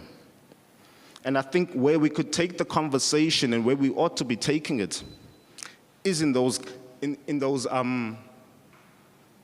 what do you call them? Those equal, I don't know even how equality is supposed to be defined in this regard, but those conversations that want to bring a diverse and expansive conversation that's not one-sided, that's not one-dimensional, that's not focusing on one race as being the center race when we talk about blackness, or rather about race, which evolves to just being a conversation about blackness, Black Lives Matter, black this, black that. Ne? You talk race, and I like that Dr. Goodrich speaks about this because it was a conversation I also had in my mind when the first Divine from UCT spoke on Monday, and this whole decolonizing or deracializing technology, and just being able to draw the difference between race in terms of the body, right? So color, skin color in particular, and race in other contexts of race, and the expansiveness of that conversation. Not sure how far it could go, but it's probably a conversation we have to be having. And then I just quickly run back to my experience, probably as a colleague on the campus, as a lecturer.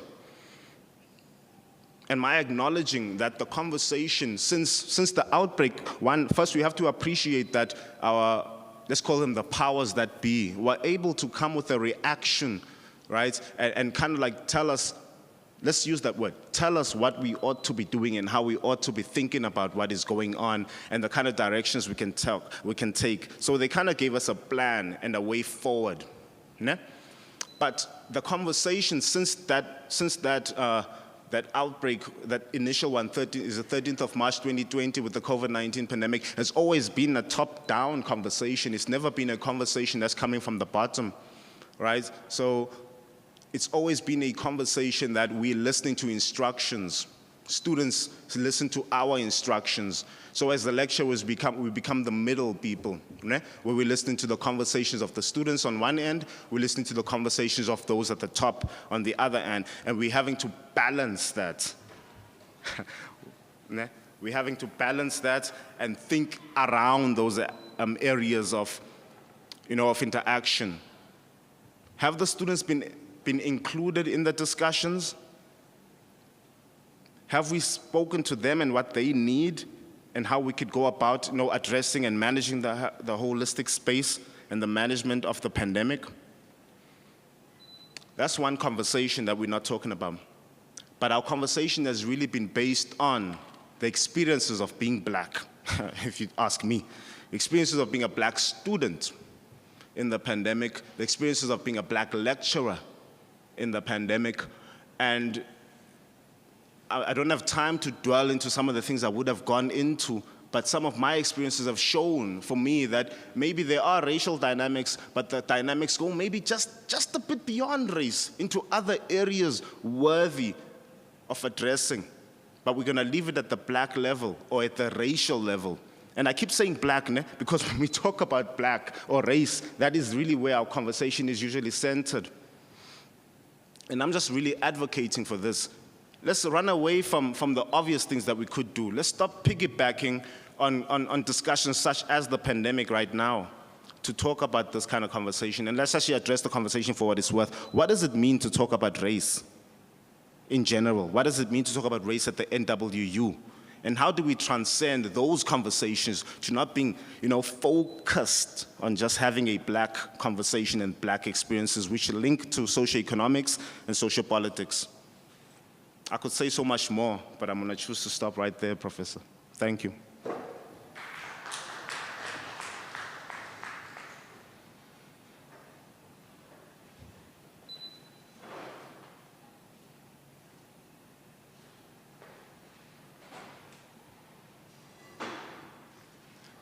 Hi, greetings. Today I was told to speak about my personal experience, COVID-19 and changing student agency. So COVID-19 pandemic has greatly affected the society as we know it. The pandemic first hit when I was in grade 11. And being the typical teenager who hated school, I was over-ecstatic about being home for 4 months. However, I was not prepared for the extreme pressures that would come with it. Going back to school, the first fight was getting my body back into cycle again. The little things seemed harder, like getting used to waking up at 4 a.m., not being able to eat whenever I was hungry, or the fact that everything seemed harder to do. Luckily for me, a decision was made to cut the syllabus so we would be able to finish the school year as planned. The Department of Education also implemented that no kid for the year was failed, so I was overjoyed by that. It wasn't until I finally reached matric the following year that the consequences of everything that happened the past year started reflecting in everything. Having had the syllabus cut in grade 11, everything in matric was harder. There was no foundation for the knowledge I was actually supposed to have in grade 12. The whole year consisted of speeding through work just to get done. For a matric student having school Mondays to Sundays, the whole year, I was beyond exhausted. It was getting through every week just to get to Sunday. Constant breakdowns to understand work that hadn't been done properly, and anxiety over added chapters in certain subjects, and the dread of having no extracurriculum activities. It was then that we had to figure out how to complete 13 months of work in 10 months. How to have the self-control to sit down and stay committed to studying despite having 3 hours of homework to complete. It was only when we came together as a class and set a group chat that we were able to figure out what direction our lives were going for that year. We had all planned the same timetable, making sure the times accommodated everyone that was involved.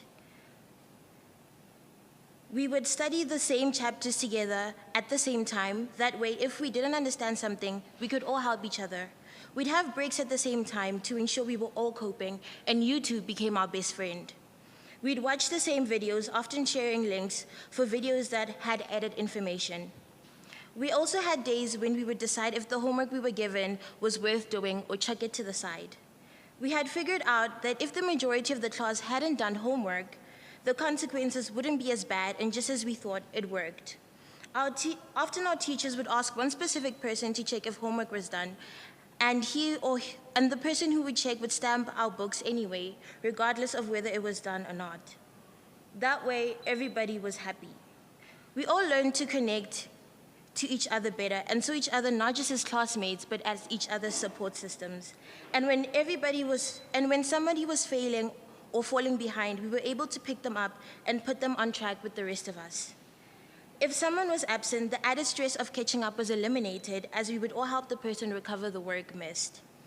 The COVID-19 pandemic caused more harm than good, but the good that did come with it was exhilarating. Motivation, productivity, and responsibility became a trait we all learned to possess, and it made learning much more fun and relevant. We could set reachable goals that led to growth and gained independence. We felt more empowered and could do better. This has helped me a lot with the transition to university. Although we do not have contact classes, which is harder for me as I strive off of hearing a teacher's voice and making side comments, the skills I have learned during my matric year have helped me cope.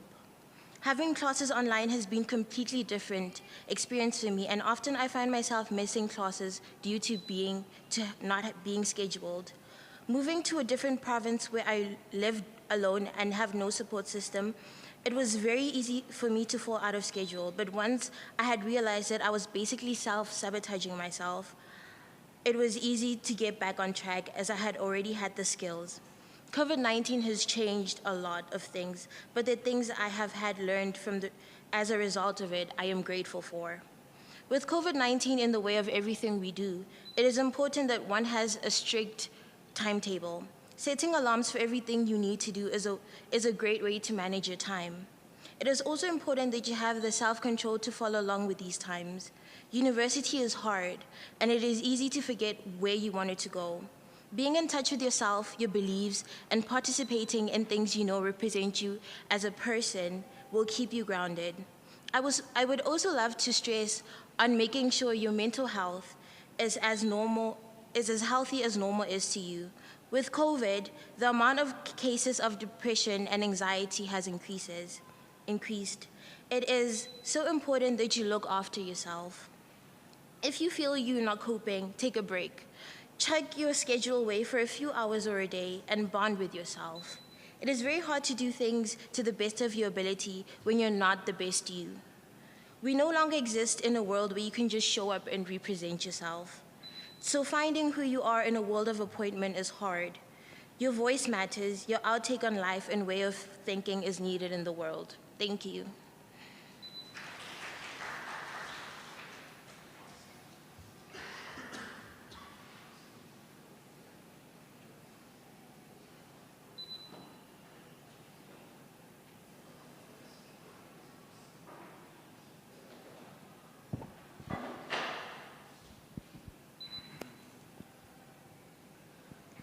Thank you very much for the panel who presented their thoughts and challenged us to think further about these issues. I want to ask first if there are some questions between the panel members for each other. Perhaps you can start there. While you think about the question for each other, I would like to hear from Kwesi perhaps. You mentioned twice that the NWU is really well situated or a good place to start this discussion on race. I just want you to explain a little bit what you mean with that. And then Chantal, it seems you had a lot of positive things to say about, if I heard you right, about the online teaching experience. But would you just explain a little bit more what was your, in terms of your agency as person, as embodied person, what was amiss? Just emphasize one of those things as well. And I think especially in terms of racial relationships, what we can learn from that. Andre, I'll save you now, or for now, not a question. Let's start with those two questions, and then I think if you answer that, also raise your question for one of the panel members. And then I would like to hear from the audience as well, who's physically here and also online, what questions you have. Let's start then with Kwesi. Thanks, Prof. Well, just to get that out the way, the same question you have for my sister next to me, Chantal, is what I've also had as a question, how do you centralize what you've said in the spectrum of a racial discussion, right? On my end, why do I believe the NW? Well, look at the Northwest, right? In its situation in South Africa, geographically, historically, in the socio-political history in particular, and the role that's been played by the university in formulating our previous government, right? The academic discussions that have happened in the, can I argue and say, towards the downfall or the abolishment or the removal of the old government, the apartheid government in particular, and where Potchefstroom as a university, right? One, it's in Afrikaans, previously purely just Afrikaans. The lady just mentioned, the Vapad journalist, I forget her name, spoke about this as well. You look at the alumni of the campus and where they've been placed in the, the political spectrum of South Africa and the hierarchies that are. And I guess generally what I'm saying is that Potchefstroom, in its history, and also as a capital, a previous capital of the country, right, has been involved in the shaping of a South Africa of a type of back then.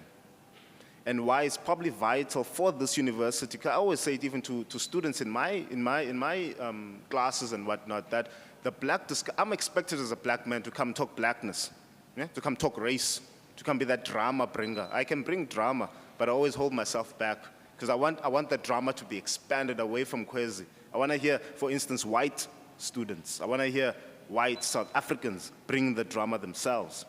So I think there is no better platform, one being a previously only Afrikaans university, especially in that contention between white universities and Afrikaans universities and English universities of South Africa, and where they lay, or in that time at least, in the spectrum of the social politics and the politics themselves of South Africa.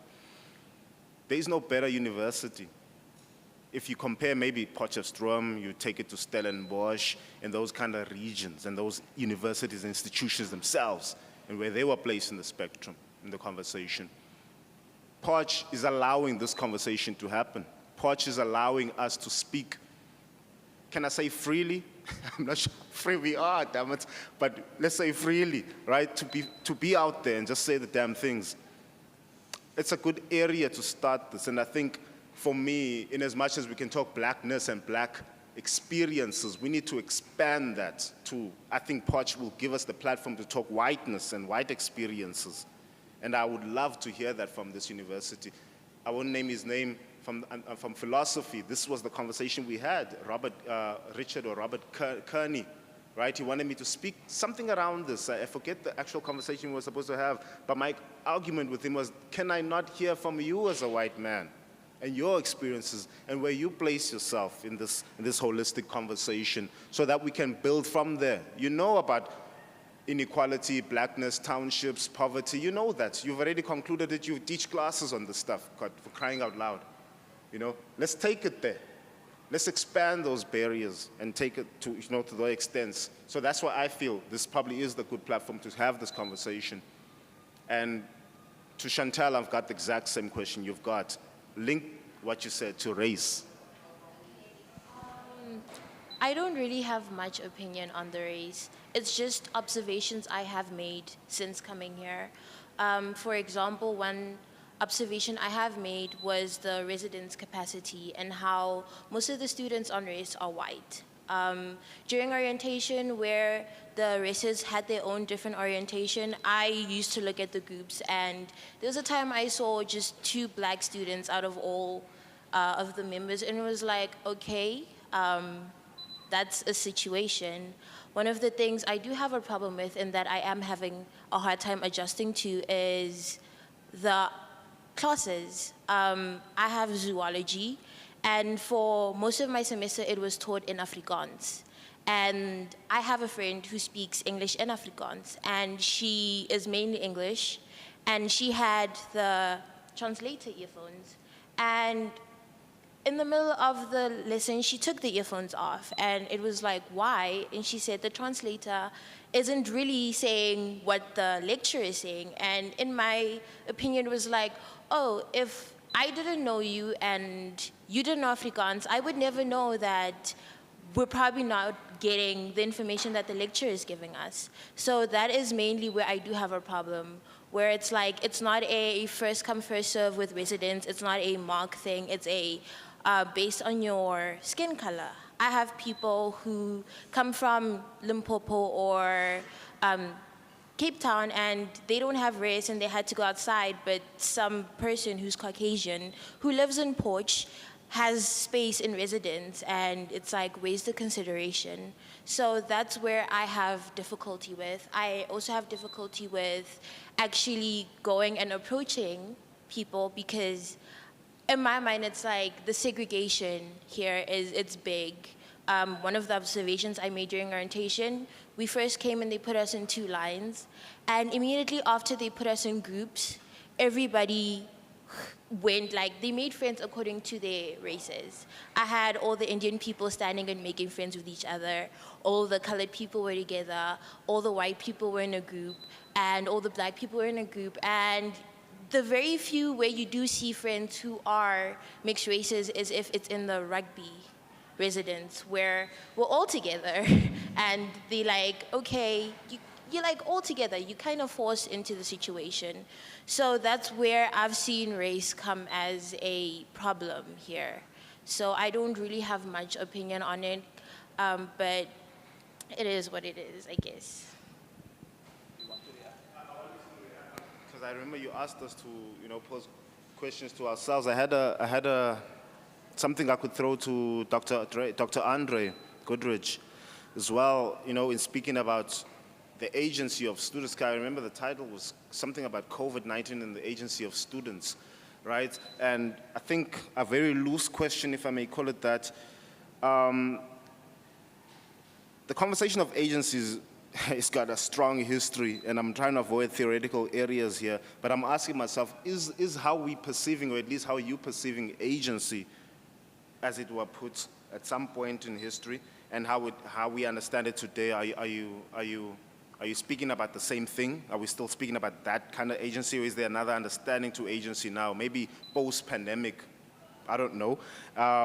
What kind of racial boundaries or barriers are related to agency, and is there a sort of, at least from your understanding from the top, a white-black type of understanding of agency or agentic experience or agentic capabilities that are there? She speaks now about separation or segregation, however, and that's taken me to integration, and I'm asking myself, is agency inclusive of such a conversation of segregation and integration? At least how we understood it at some point and how we're understanding it now in this conversation. Like I mentioned, is race, as Chabani Mangani understood it when he said being black in the world, the same thing today? Yeah. Thanks. Kwezi, that's a tough question, but I don't think we need to be too theoretical in answering it, right? So I want to start with this question of, does this extend to integration? And I want to go back to a question that, I don't know if she's still here, Tandi raised, or a comment Tandi raised in the last session about language as like accommodated and catered to. If you're integrated into a space where you're accommodated, or you integrated as an agent, and I think the issue is no. So there are languages and there are structures that surround our own university spaces that are de-agentifying of how people come to be in spaces. So I'll pick up on what Chantal said as well about residences. In the previous session, 2 of the people who spoke, one from the panel and one from the floor, spoke about this campus of the university as one where the minority of students are black students. And so after the session, I asked them outside, what do you mean the minority of students are black students? Because this is just factually incorrect. And they said, no, what we mean is that the students on campus, you're the minority. If you include off-campus students, then black students are the minority. So this comes back to the residence system then.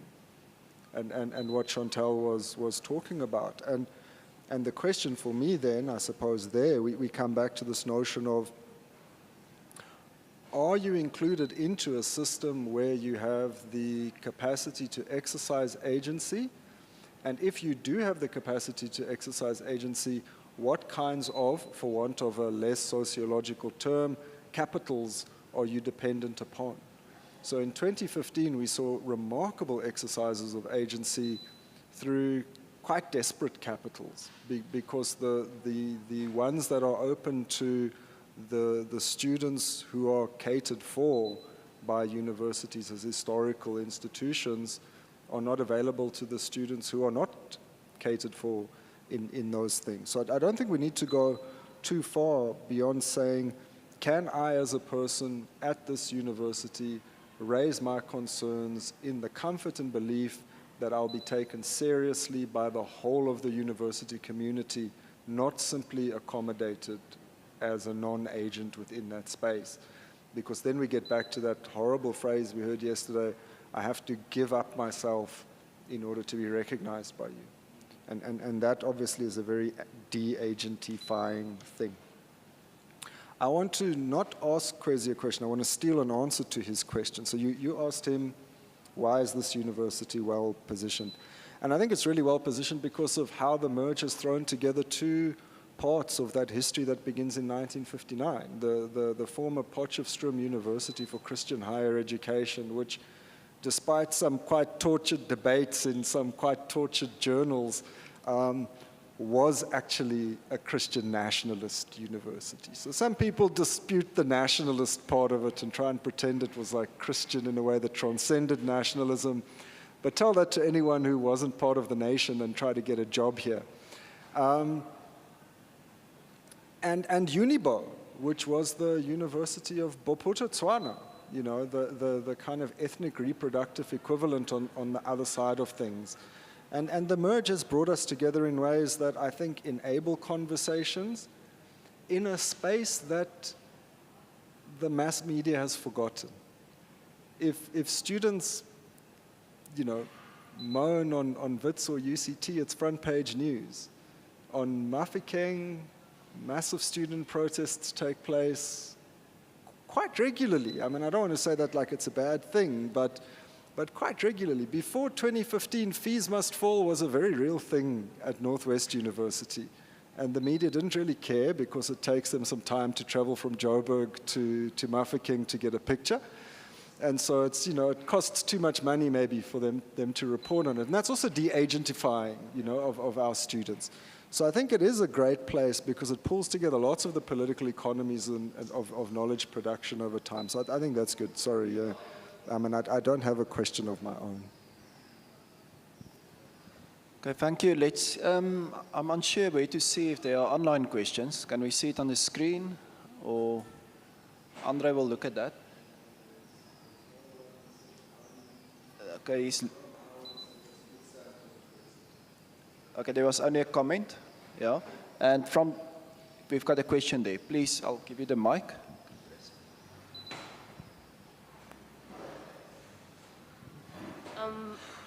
It's not a question as such, but to try and also add to the discussion that was sparked by Dr. Dre's question when he left the podium.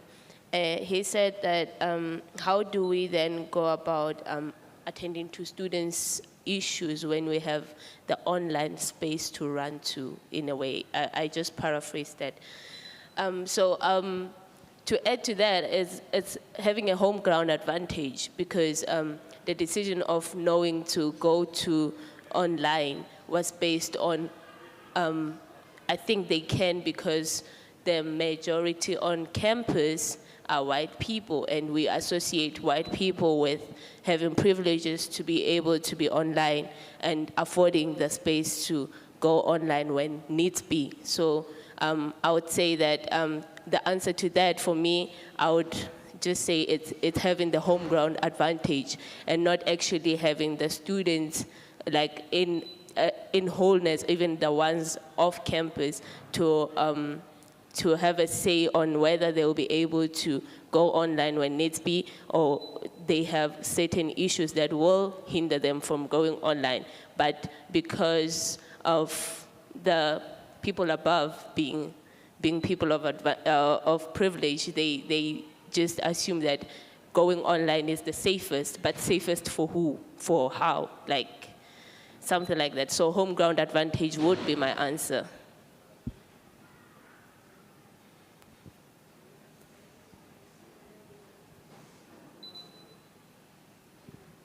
Thanks, Thandi. I think this is a really nice way of phrasing it. It's a really elegant analogy, the home ground advantage. And I think that really resonates with how I think about it, because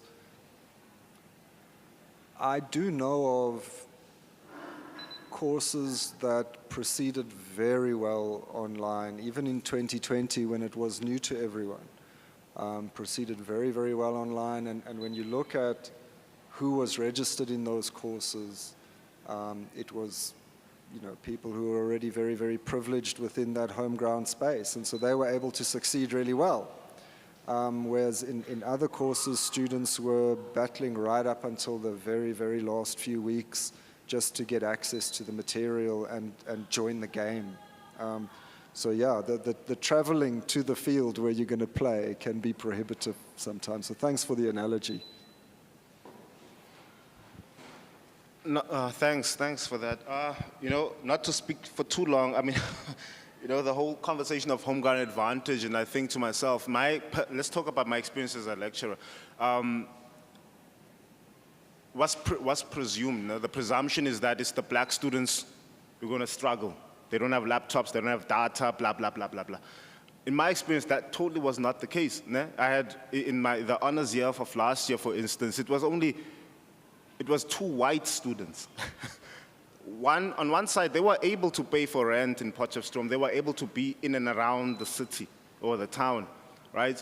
And some of the black students that were in the space and some that weren't, all of them had access to data, Wi-Fi's, you name all these so-called techno-scientific access to these things, right?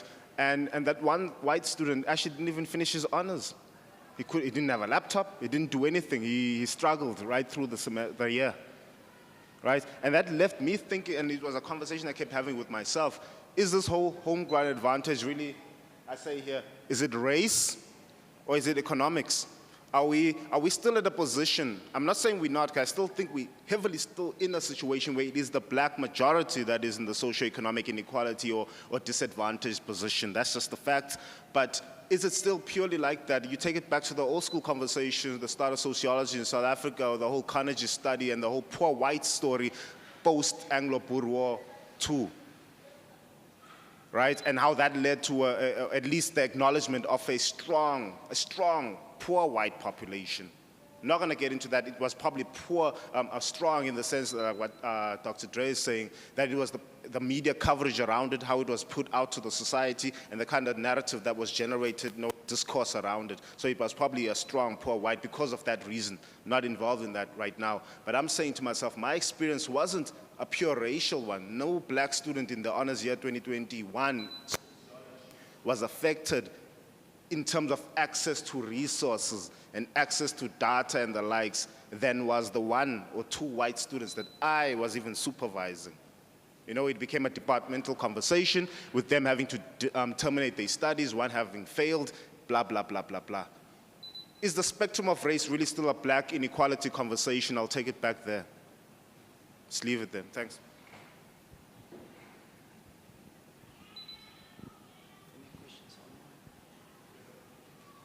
We've got questions here.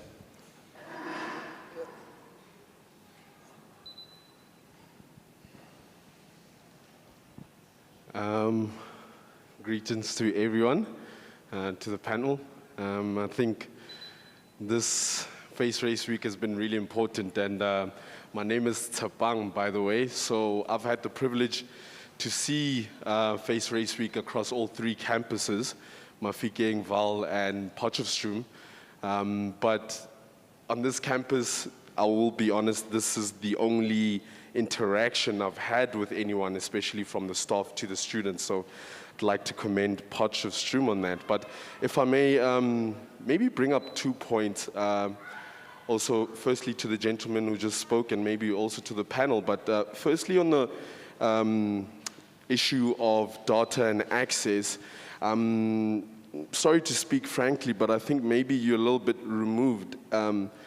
As a black student, and even this year when we're having school in a hybrid nature, we especially, let's call it the black majority or the brown majority, actually don't have access. Even when we're on campuses, there's not enough computers or laptops. We don't have adequate Wi-Fi, and we're not even being provided data. So even if I did want to write a test on, say, a smartphone, that's not possible. Moving on to an issue of that we're speaking about on home ground advantage, if I may talk to that. So the way this campus is set up, for instance, if we had to talk student leadership, there seems to be a centralized power. We are not allowed political parties or to be affiliated to the politics. And for us, the brown majority, that's our way of voicing our concerns or even interacting with the management. Why do I say that? So, you know, we have the residences, and they have, I'll call them hakas, maybe I'm giving away my age, and then that body then answers to the SEC or SRC, right? And if you look at the representation there, it's predominantly white Afrikaans, and that's for a reason, because the residencies are filled with white Afrikaans, which is not a problem, but it's the way the structure has been set up here in Potch. So the frustration for most of the students that happen to live off campus like myself is that we do not have a voice that's speaking for us or to us. So just to touch back on that point of, let's say we don't have data, I myself have approached the SEC or SRC, and you being taken on a merry-go-round, whereas if, for example, we had a political outlet or a voice, we would have those issues addressed. So yeah, that's just my part on it, and I do believe it does speak to race, but I'm glad that at least we have a platform to speak about this, and I hope this exhibition also speaks to that. You see the segregation, but we are trying to inspire hope, as you see out there in the front, and we are talking to pain and love over there, so I hope we have more of the love. Thanks. Okay, thank you for that. I'm going to ask Kwesi to answer that, but there was another question that I first want to get. Pia, yeah, you're welcome. Sorry, you as well. Okay, let's take her first. So it is, most people have a question and then it's just excellent philosophical analysis. Mine is actually just a question about the university being suited for these conversations. I'm kind of just tongue-in-cheek wondering in which regard, because so we did have F.W. de Klerk, who officially on paper helped end apartheid, but then we also had a students' resistance movement, and not in the way you might think. We had the first secret meetings of the, what were they called? The AWB, the Afrikaanse Boere something, which was just a hate group. Plain and simple. So I'm kind of wondering, like, from which angle we are seeing it. Is it specifically because we have such a, not a hateful history, but because we used to be so very much entrenched in apartheid and like going very much in that direction and embodying everything that it encompassed? Or is it because we do also then have some roots in the resistance?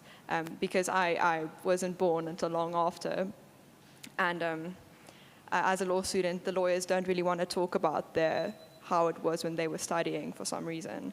And then the other thing is that, so the one person talked about the white people speaking also about this, and so I would like to quite boldly think that I might, well, that if you're not a student in a hostel, you might not know this, but it's becoming quite obvious to me the reason why it is so like segregated. It's very clear to see when you just think about it for 1 second, which is that we have these hostel points and the participation and all of these things, and then when you want to be a leader, so everyone can make themselves electable, right, to be a leader. But then, of course, you go on essentially popularity. You do a little speech and they'll ask you a few questions. But then it's the hostel, the residents who vote. And then, so if you had been participating the whole year because everything was specifically there for you and specifically in the way that you are used to it, and specifically like, you know, fit to your demographic, then it's easy. But if you had to struggle the whole year to just get them to speak not just Afrikaans and you were not feeling welcome, right, then it's necessarily, you don't have this platform of popularity, which I am very aware sounds incredibly vain because it is. And then, so I think we're just in this little merry-go-round right now where it's, oh, I saw you because you were also socking, so I'm voting for you, and then you are in power, and then you are the people speaking to the SEC, and then the next year, no change has been made, you vote for the other people, and then, so if that's at all helpful, yeah. Hi, I would like to ask a question related to politics and perhaps to gesture a little bit to Kelly, who I know would want to ask this. And I was trained at an institution where the powers that be told us they will never, ever, ever prevent us the injustice of not being able to protest and take our bodies and make our concerns learned. I was trained by people who were saying, the dean here was such a coward. He said nothing while the cops put the dogs on us while we were sort of protesting, right? And for me, the right to protest, the right to organize, is something that millions of South Africans have died for. And to me, the question is, what does it mean when we can shut our campuses, we can retreat into our classrooms to basically deny students the right, which is a right of South Africans, which is the promise of democracy, to gather and to make our concerns known. Similarly to when we see people seeing the injustices of rape or the injustices of hate crimes against gay people, we want to take our bodies to the plaza in a way and say, we cannot accept this. And I think, how do we deal with that sort of agency?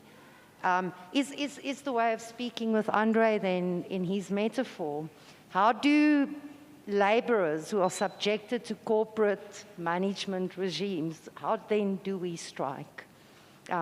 Because I do think that it's utterly undemocratic that we cannot gather. And I think that's what Kelly would have spoken of.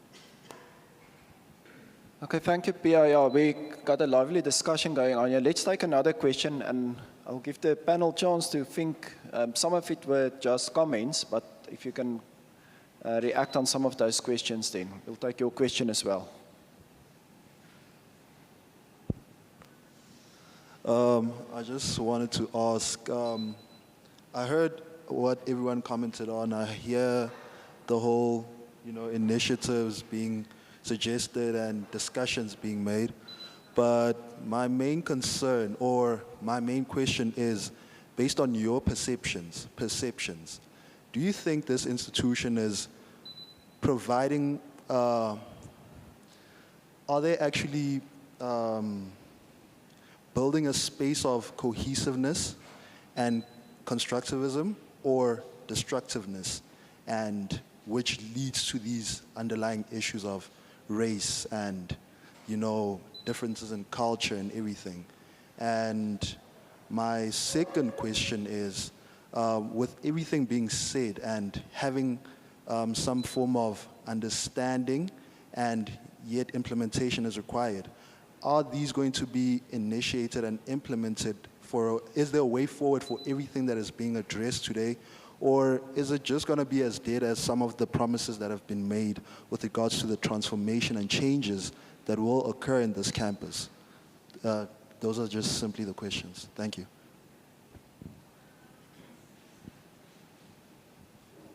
Okay, we had some good questions. Thank you for the audience. I'm going to start there with Kwesi. You can react on those you want to, and Andy then to Chantel if you want to make a comment or also react, and then Andre. Let's do it that way. Thank you.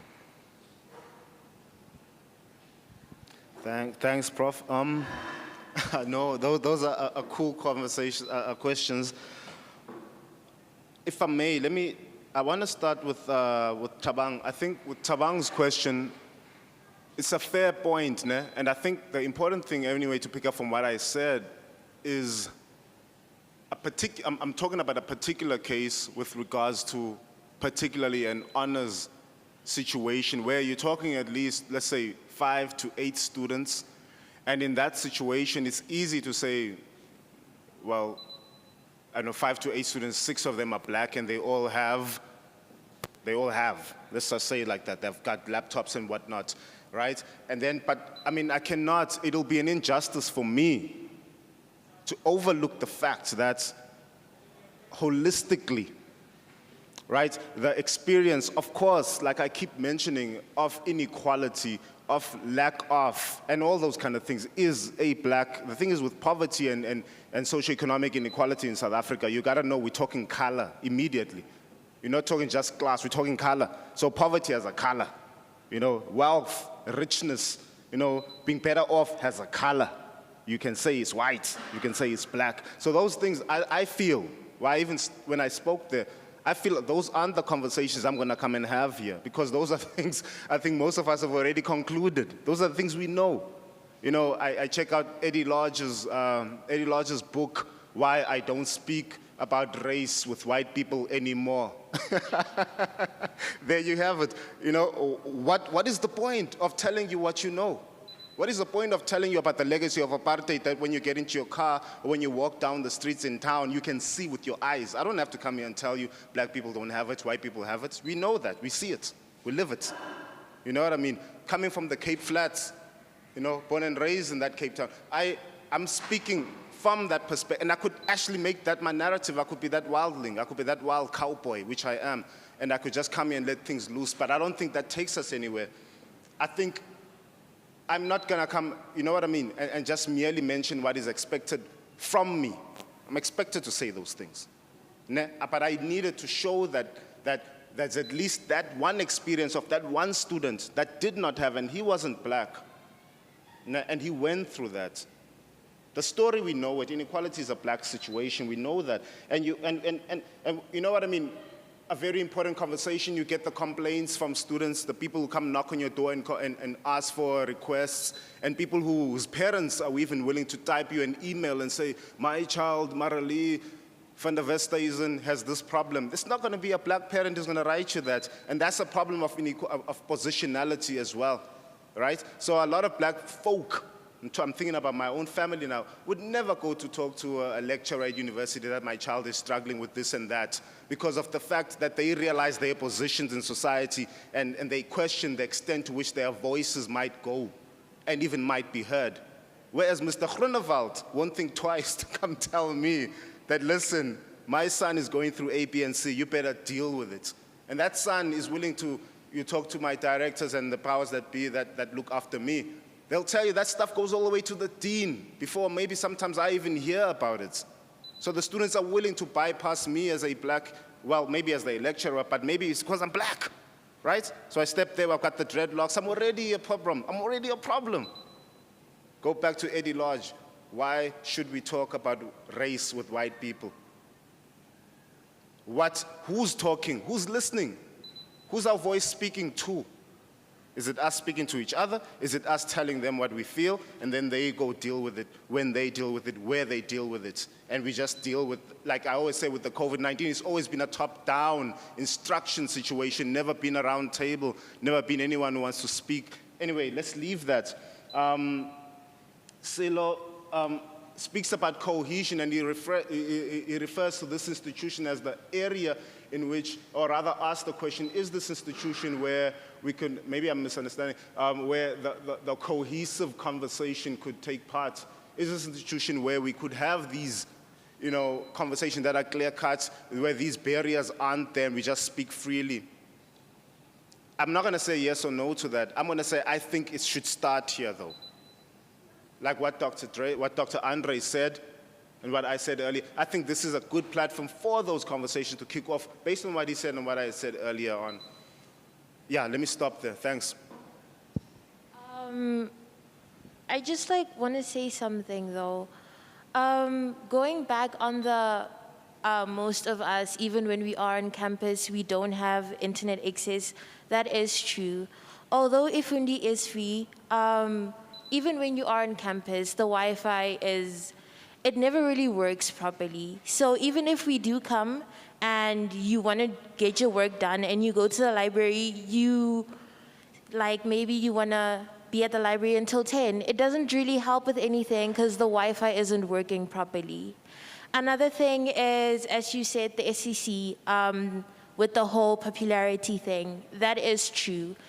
Getting here in orientation when they did introduce the SSC, I did notice that majority is Caucasian people. And there was one specific group where it was all black members. And with them, while they were introducing and everything, and everybody in the amphitheater, while they were being shown on screen, there was no claps, no cheering, but with everybody else, you could hear the clapping, you could hear the cheering. So as much as we wanna actually go and be we are working on it, the race thing still is a big factor. I know somebody who is doing their master's this year, and I think that's been a very long time. I'm a first year, and as she's telling me, and I'm like, okay, but what about the residency issue? What about the Afrikaans teaching? What about everything else? And she's like, you're first year, we've been here for a long time. Things have been done, conversations have been having, people have been having these conversations, and there has been zero to little change so far. So being here and being we hope it starts here, we can have that hope, but there's not that guarantee that this is the platform. If people have been here for 7 years and they haven't seen any change, what's the guarantee that this starts here? It's not really our option, it's not our choice, we just have to wait for the authorities, and honestly, that's the problem. All right, thanks a lot. So before I respond to the question, I just want to recognize Anna-Margriet de Wet, who has been on the Zoom chat and has taken the time to look up some of the statistics. And so what she's put up there for us says that the student body of contact students enrolled here are 60% black, 35% white. So this means there's almost twice as many black students in contact situations here than there are white students. And so as far as our question of agency goes today, I think we have our answer, that we're operating in a space where the almost 2-to-1 majority of people feel like they're the minority. And that's a really good place to start talking about race. I mean, why do we need to talk about race? I think we need to not ask why do we need to talk about race, but how do we talk about race? Because very often, and this is just my own sort of personal biases in my scholarship speaking, but very commonly we end up resorting to languages like perceptions and things that are going on inside people's heads, but the real place where I think we need to start talking about race is not about what's going on in my head and in my heart and my emotional state of being, but what's going on in the world around me that I move through, that allows me to move around feeling like I'm a member of a majority, and that has you moving around feeling like you're a member of a minority. That's a material production. It's not a perception. Somebody, something, some objects in the world are manifesting that. So that I think is really important. And then I'm going to be really embarrassingly white in my answer to the question of whether this is going to carry on beyond Race Week And is the institution building social cohesiveness or being destructive? And the reason why I call this embarrassingly white is because it's a place where white people go to run away from difficult questions, which is to say institutions are not homogeneous. So I think that there's parts of the institution, like those parts that have enabled this space to happen, that are pushing really hard to try and be cohesive and constructive. But then there are other parts of the institution, and we would be lying to ourselves if we can draw neat lines between them. But we've heard things coming out of students' experiences today, like with some aspects of student politics, some aspects of student life, some aspects of student accommodation, where it seems like the institution is working in quite destructive ways. So I think we need to get those parts of the institution that are not necessarily pulling in the same direction to come together. And then I think I just want to thumbs up Kwesi's comment that we need to study some white people also. And I think there are scholars who are doing that, but I think it's going to take a while for that to really come online and allow white people to be a little bit reflective of how these things are produced. Finally, Kwesi's point about the honors student who was unable to complete their year, I think we've got to recognize that cases such as this exist, but we've also got to be really careful that we don't confuse instance with incidence.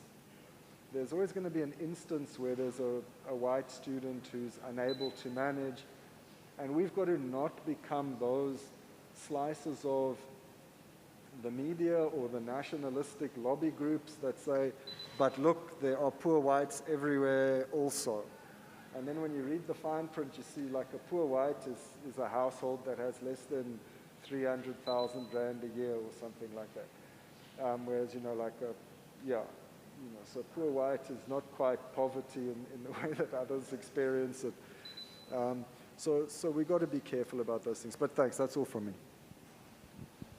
Okay, thank you. We are at the end of this session. We were supposed to end 12:30. I think it's 12:30 now. So I just want to thank the panel again. Can we give them a hand of applause, please?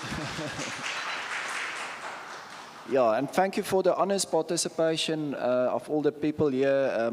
A conversation like this doesn't come to a conclusion. In the end, it rather opens up further conversation and thoughts. And I think in that sense, this was really a successful meeting. So thank you to all who attended, everybody who helped to organize. This is then the end of this session. Thank you.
dashing through the snow in a one-horse open sleigh.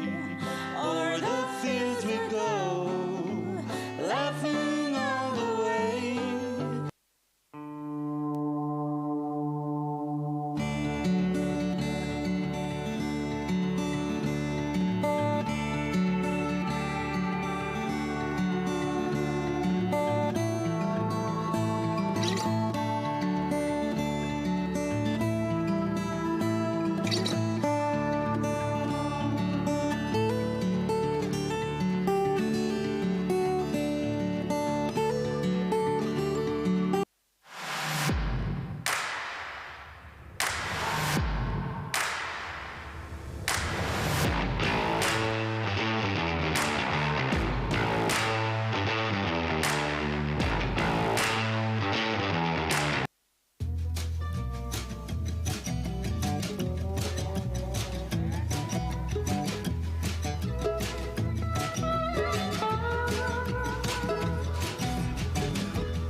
What's going on?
Yeah.